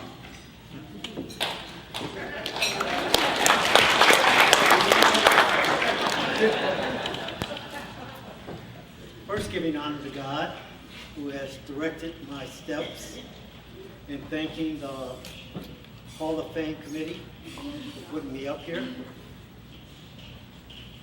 I'd like to say that if I hadn't had my father's backing and some of the things he told me, I would probably not be here. First, he said, be careful with your words. What you put out there stays out there. If you give your word to do something, do your best to try and do it. He also told me try to do your best in whatever you do. So, I will try to give my best to what I need to say. Most of the things that I have to say have been said by the other people up here. I would like to say family support. My mother kind of gave me that. She was real big on family and keeping things together. When we moved from Cleveland to Garfield Heights, it was like going from the inner city to the suburbs, and it was culture shock. I went out for sports, tried track at first. They found out how slow I was. I was going, hey, he's black. 100-yard dash. No, put him in a 220. Not a 440. The longest race they had was the half mile. That's where I ended up, running distance, meeting people. Then I go out for wrestling. And I met a guy named Bill Morris. He was coach at Garfield Heights, and he gave me a dream. Bill Morris was a boxer. He was coaching wrestling, and he had just had a state championship team in 1960. He was telling me about when he was coming up as a boxer, they went to Japan, and he saw himself on one of those newsreels at the theaters, and I was so impressed. I wanted to be on a newsreel. I wanted to see myself on TV. And I started wrestling. And then Garfield comes into play, because there was a former state champ named Bob Gibson. He was custodian. And he came down and he started working with me. Then somebody said, hey, are you going to be a state champ like the guy before you? That was Buddy Palmisano. And like a nut, forgetting what my father said, I said, yeah, I'm going to be a state champion. I had no idea what that entailed. But doing my best, working out, I made the varsity team before the first match, and I went 10 losses and 1 tie. And I thought man, that's a great start. The next year was a little bit better. In my senior year, I finally made that state championship. Next, my father had always wanted his son to go to college. I was thinking about getting a job at a Ford or a Chevy plant, making some money, buy myself a car, and he was thinking, you're going to go to college.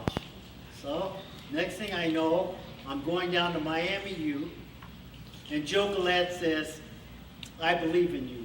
You're going to be our first state champ. He didn't say first black state champ. He said, our first state champ. I get down to Miami U, and it was like going into that fraternity they have been talking about. I have wrestlers around me. I went to practice. I enjoyed the practices.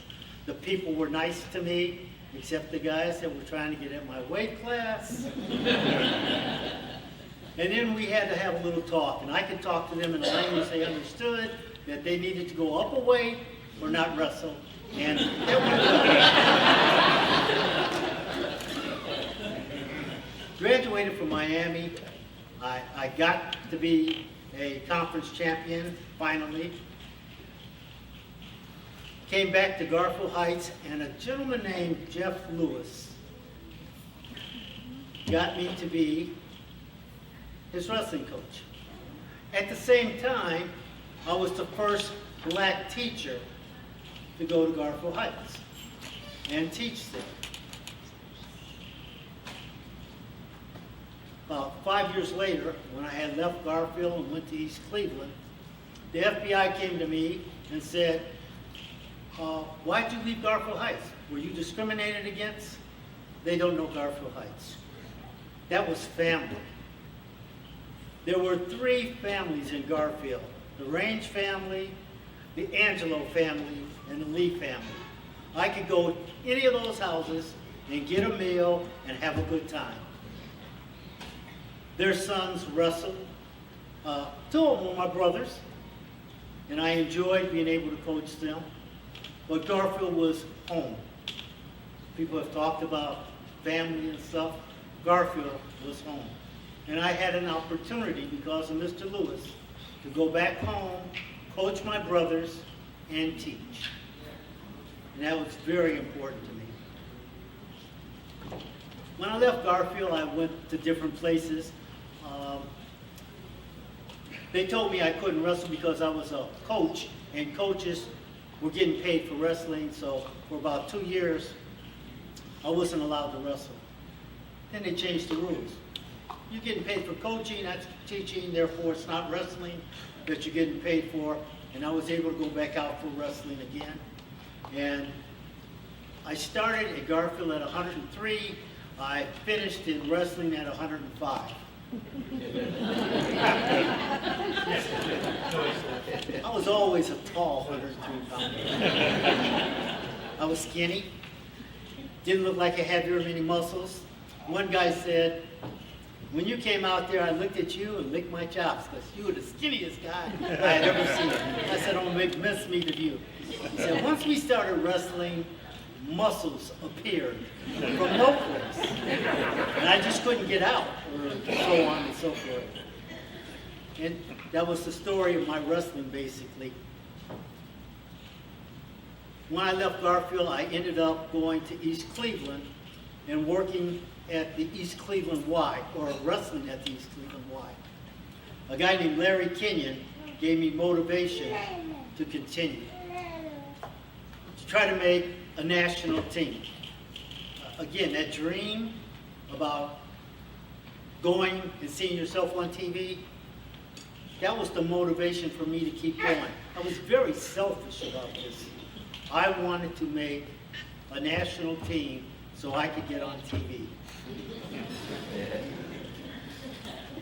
And at the East Cleveland Y, they would bring in kids from all parts of the city. I had a stable of 105, 112, and 120 pounders that wrestled with me. I might have 20 people that were at my weight class or around that weight class that I got to work with.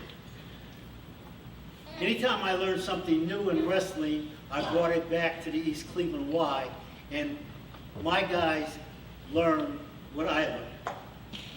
A number of those guys went on to become state, national champions. That's what the East Cleveland Y did. It helped motivate me to continue. In that motivation, I ran into some coaches. One of them you've already heard of, Gene Gibbons. He was with me at the Pan American Games. Another one, Jim Peckham. Peckham used to give me letters about staying in shape and getting ready for trying to make the world team or trying to make the Pan American team or whatever. And one of my last coach was Bill Wick. He was out of Chicago. He, fantastic coach. And all of them pushed me to be better than what I was. When I quit wrestling individually, I was coaching. Garfield Heights I started out, went to Warrensville, ended up going to East Cleveland Shaw, and then I went to community college. And a guy named Joe Drago gave me a job teaching the techniques needed to win a championship. He gave me some great guys to work with. So those were the coaches that inspired me to do things. I've always been selfish about that trying to get on TV was my main motivation, but I didn't mind sharing what I learned with people that were at the East Cleveland Y. Some of the people that pushed that were guys on my team, like Ken Levels, Roland Booz, Jay Hunt. We worked together and we ended up winning a third in the national championships one year. We had some guys from Columbus on the team, guys from Ohio, Cleveland. Rick Sanders came to Cleveland working at a camp. He taught me that when you work hard, you don't always have to go out and beat people. You can find out what they do, let them wrestle, and then you can show them what you do. I went out and I hit some moves that were so beautiful, and then he says, "You ready to wrestle?" And none of my moves worked. I forgot Rick used to be a 14-pounder that dropped from 140 to get to 114, and I was a 5-pounder that dropped from 120 to get to 105. It was like hitting a brick wall. Just stops you altogether. Bobby Douglas, one of the first black wrestlers in Ohio to make it to the national ranking. Captain of the Olympic teams. He was inspirational to me. And then there were some wrestlers that I had. Ronnie Angelo, 2-time state champ from Garfield Heights. A lot of this is Garfield Heights. Jay Dongus. Hollis Ferguson, Firesen, Milan Yakovich, Wayne Holmes, Dorsey Trotter, Ron Harris, Bob Lee and Tim Lee, Ray DeSanio, Tony DeSanio, Jim Hansen, both my brothers, Douglas Range and Ben Range. Lee Kemp, gentleman on the camera, Mr. Jeff Wu. The Walshes, both Mike and Billy. Tony DiGiovanni, Pat O'Malley, Anthony Washington, David Range III, Devin Range. I got a chance to coach my son and my grandson. That is truly an honor. Title IX brought in women to wrestling. Some people didn't like that. Fortunately, I had a lady named Tina George that I started working with. She was a national AAU champ, won a couple titles, started wrestling for the Army. Takara Montgomery, national AAU champ, Olympian for the 2000 and something Olympics. And Brianna Giddens. My grandson was going to Brush. There was this girl that was on JV losing everything. And like Ronnie Angelo and Bobby Lee, they thought I was their personal trainer. And so I spent a lot of time with this young lady. And from losing all her JV matches, her senior year, she beat 5 guys. She went to the districts, and then she got a college scholarship, wrestling for women. Personally, a friend of mine said, "Did you help the girls because being a minority, you were limited on doing things?" And I never thought of it that way. I helped her because she needed help, and she wanted it. And that's what you do. They talk to you about a fraternity. That's what it is. It's one for all for one. Never did dislike Title IX. I did dislike some of the decisions that the people in charge of sports made that separated the women so they didn't get a fair shot.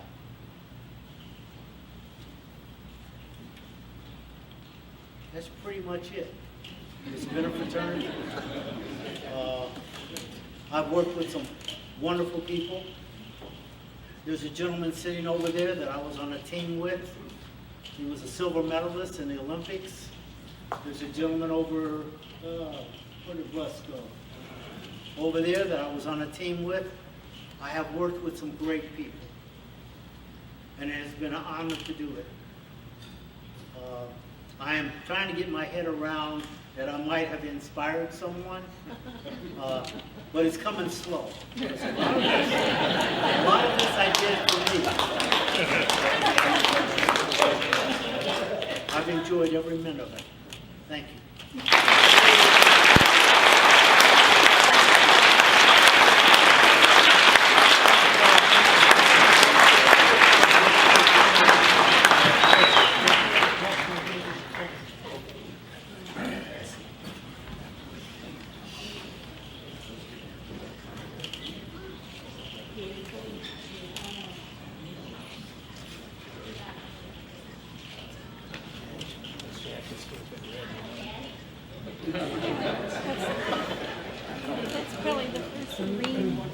green all over the United States. They're giving towards Discovered that wrestling is like a lot of other things in life. Some of the greatest things come in small packages.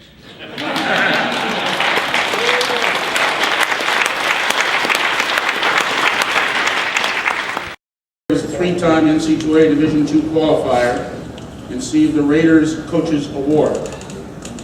His coaching career began in 1978 as the Miamisburg High School freshman head coach. The following year, he moved to John F. Kennedy Junior High, where he coached for 3 seasons. Then he was Middletown Madison's high school coach for 1 year until he became Graham's high school head coach for 7 years. In 1990, Wise began coaching at Beaver Creek High School, where he still serves as the head coach. Here he has achieved many awards. Wise is an 8-time Greater Miami Valley Wrestling Association of the Year recipient. He is a 3-time Greater Western Ohio League Coach of the Year. In 1983, he was the Butler County Coach of the Year, and in 1998, he was the Western Ohio League Coach of the Year. Throughout his career, he had 72 individual state qualifiers, 34 individual state place winners, 2 individual state champions, 8 league team titles, 7 sectional titles, 8 sectional runner-ups, and 3 district regional titles. Please join me in honoring Gary Wise.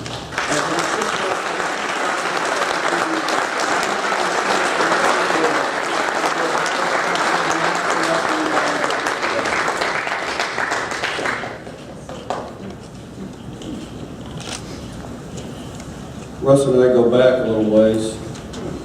Russ has 3 daughters, I have 3 daughters. He saw my daughters grow. The oldest, Russ, is 35, and the youngest is 28, right? And you saw them when they were about this tall. So I'm in England. My daughter lives in England, my oldest daughter lives in England, and my son-in-law and I go down to the Olympics, 2012 Olympics. My son-in-law, soccer player, slight build. I introduce him to Russ Hellickson. Russ looks at him dead in the eyes and says, "Are you treating his daughter right?"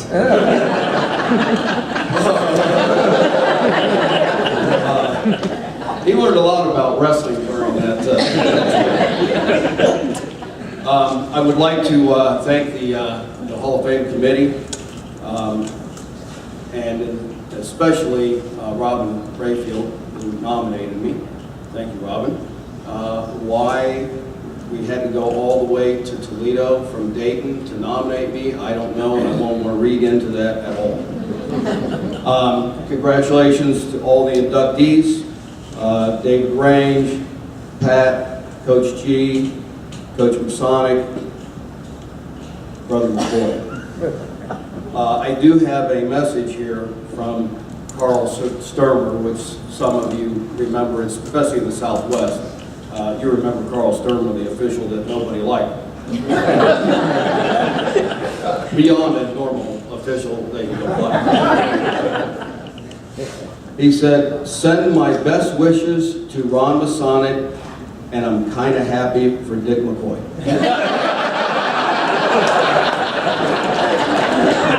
I will show you the message. It wasn't quite that way, but it was pretty good.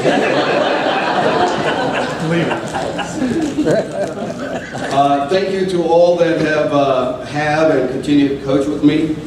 As head coach, and it's said before, there are so many things that each coach says that we all been through. I mean, that's just the way it is. It comes with the territory. A great staff makes our job easier, and I've been very lucky to have a great staff. I also have 3 current coaches on my staff that are teachers as well in the Beaver Creek system. And I told them I was very honored and very thrilled that you followed in my footsteps. And the response was, "What are you talking about? We thought if you could get a job teaching anybody."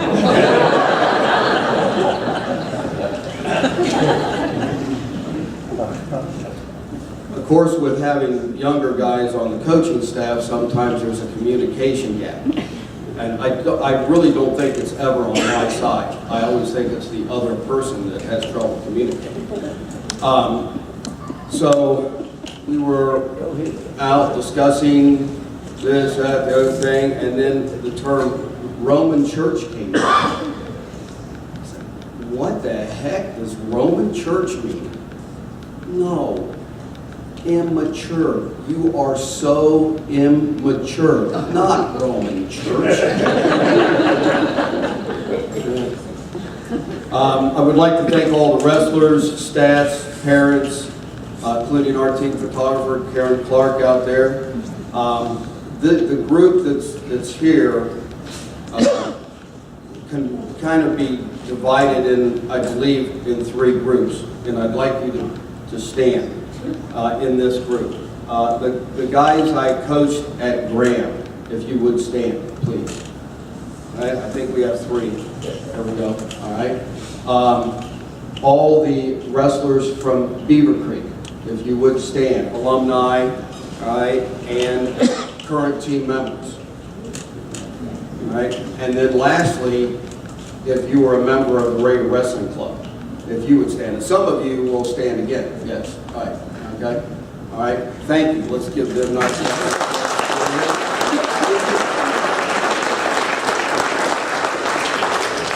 I also just wanted to give them a chance to stretch.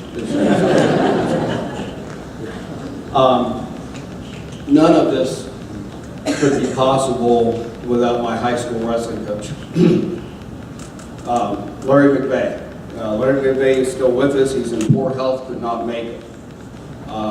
He did not wrestle. He didn't know wrestling.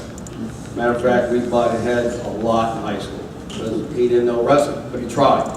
And of course, you say, the older we get, the more we understand, right? Now I get it. So what he did, in hindsight, he tried to teach wrestling in the gym class that he did. He had a tournament.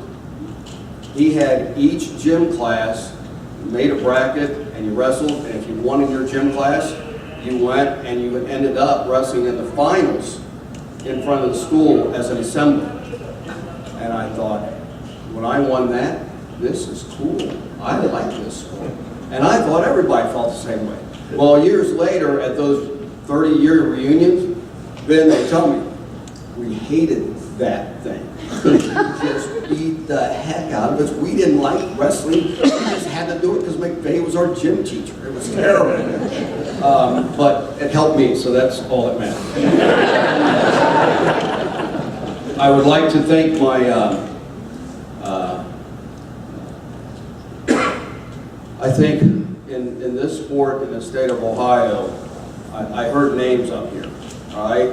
I know them all, okay? But I'm telling you, the Rock of Gibraltar in the state of Ohio for wrestling is Stamat Olgaris.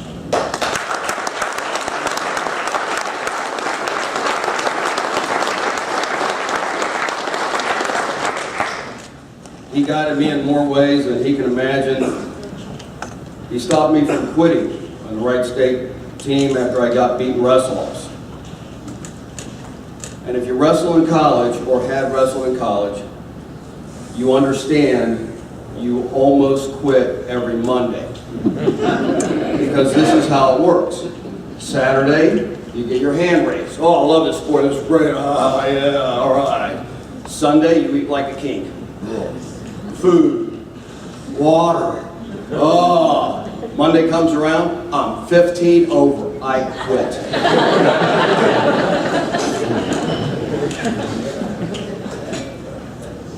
Thank you to my family. My dad, who passed away in '03, which was an interesting situation there. I got the call. I was at the Cincinnati tournament, the coaches classic, better known as Glenn Sample, Coaches Classic, Cincinnati. So I get a call. I'm driving the Beaver Creek School van from wherever it was. I don't know, it might have been in Fairfield then, I don't know. But anyway, from a high school in Cincinnati to Kettering Hospital outside of Dayton. school van, go up there. He died that day. I didn't go to the finals, that we had 2 champs. May not have had 2 champs if I was coaching them, so everything was okay. Well, what I didn't know is word went from this person to this person to this person, and about a week later, I see an official, and he looks at me like I've risen from the dead. And I said, Steve, what's going on? We heard you died. Oh, that was my dad. Oh man, somebody got it wrong. Yeah, that's a good point. That's why you're an official. You can obviously see things like that.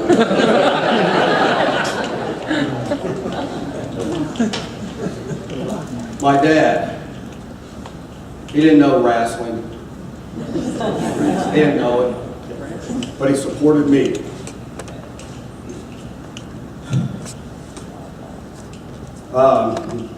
He drove with a teammate of mine, Dad, to Fargo, North Dakota for nationals, our Division II nationals. They have Division II nationals, by the way. And goes out there. Of course, luckily, my friend's dad wrestled a lot more matches than I did, so he was kind of entertained watching my friend Jim Cordick wrestle. And so, get back.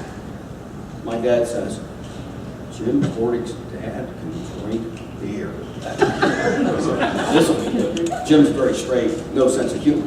Right? My friend forever. I said, Jim, my dad says your dad's a drunk. He said, that's funny. My dad said the same thing about your dad.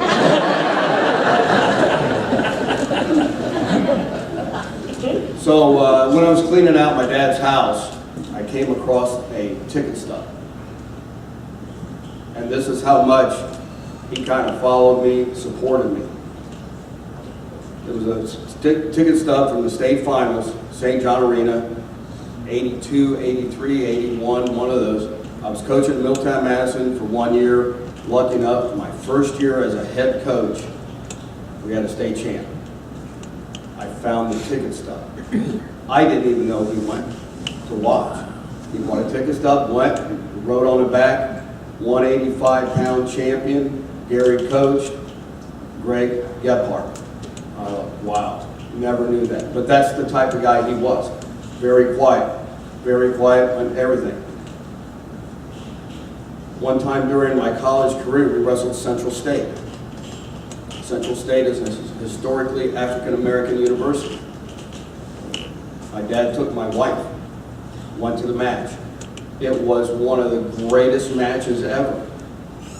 There were only 5 people in the stands from Wright State. Most people did not go. I can't tell you why, but they didn't. But my dad went and took my wife. It was, I will never forget that because he taught me a lot about just seeing people, not worrying about anything else, right? And he was there to support me at all times. I would like to thank my wife, my 3 daughters, for putting up with me, because this sport can be challenging in so many ways. And those of us that have been in this sport, which I'm looking at this choir, and you understand how demanding this sport is. But when you hear the term wrestling family, I have an example. 1989, coaching at Graham High School, a huge storm hits, snowstorm. We were at West Milton High School. My wife, Linda, 3 daughters, I believe I have the ages pretty close to being correct at the time this happened. Suzanne was 7, Andrea was 4, and Michelle was not yet 1. We're in the gym when the snowstorm hit. We could not go back to Champaign County. They closed the roads. We spent all night at West Milton, or Milton Union High School, which we renamed the Milton Hilton. So my wife was there with 3 kids, and you know, you can imagine, you got 5 teams. I think there were 5 teams that couldn't get out and go back to their school.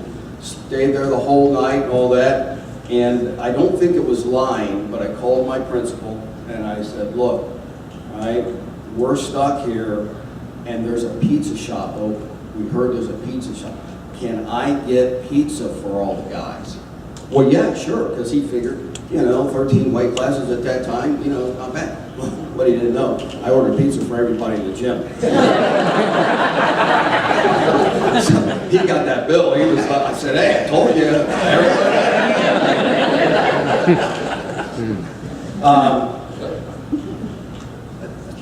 When I first started coaching, things I didn't know. I didn't know it was going to be about relationships and not wrestling. I didn't know that. I thought it was about showing moves. That's what I thought. And then every year you coach, the more you find out. No, that's not it. And it's not about the head inside switch. All right? It's not about the high crotch. It's about how you doing, how are things at home, those types of things, so that they can connect with you and you connect with them, even though when they tell me, I really didn't listen too well. But, you know. I didn't know the serious side of this with drugs, depression, and life-threatening illnesses. I didn't know how involved a coach would be in those things. I didn't know I'd walk out with a former wrestler at halftime or before the game during his college football game as a representative for his family. And we don't look anything alike. I didn't know when I started the Raider Wrestling Club in 1978 that I would begin forging friendships that would continue today. And you go back to Jim Jordan. Back then, we took Jim Jordan on an all-star trip to Canada. He had never stayed over at anyone else's house. The guy was nervous as heck. And to see him now and to know him then is pretty amazing. It's pretty amazing. But again, it's just about all the friendships. I often hear the term blessed, and sometimes personally I think it's overused. I don't know, especially sometimes from people that I know shouldn't be using the term, but that's the difference. In the process for getting ready for this presentation, I reflected on many of the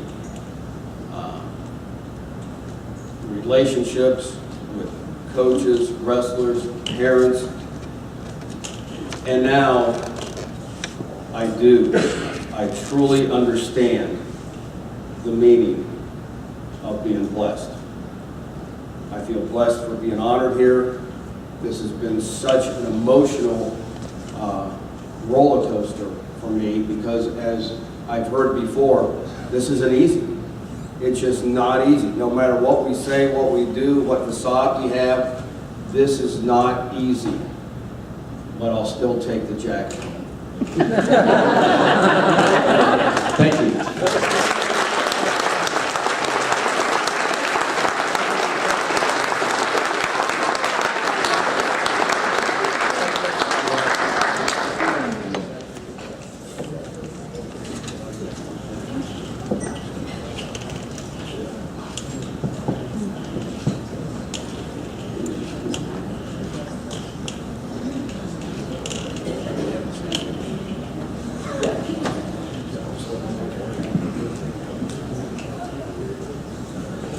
Thank you, Gary, for reminding me that I have 3 daughters. But like you, I recognize that 3 daughters are God's greatest gift to me. And I can always proudly say, as you do, yeah, but I have hundreds of sons. That's what wrestling does for you. Hard work and dedicated time, effort, and energy make goals become reality. There is nothing more contagious than example. These men's lives, example, not only changed attitude, they changed lives. They made more of others by simply giving more of themselves. These Lifetime Service Awards recognize the impact that one life can have on so many others. We thank these honorees for caring so much that they taught so many to expect more than others thought was possible. We applaud your service, your sacrifice, and your special influence in the lives of so many because you chose wrestling. Let's have a hand for all the honors.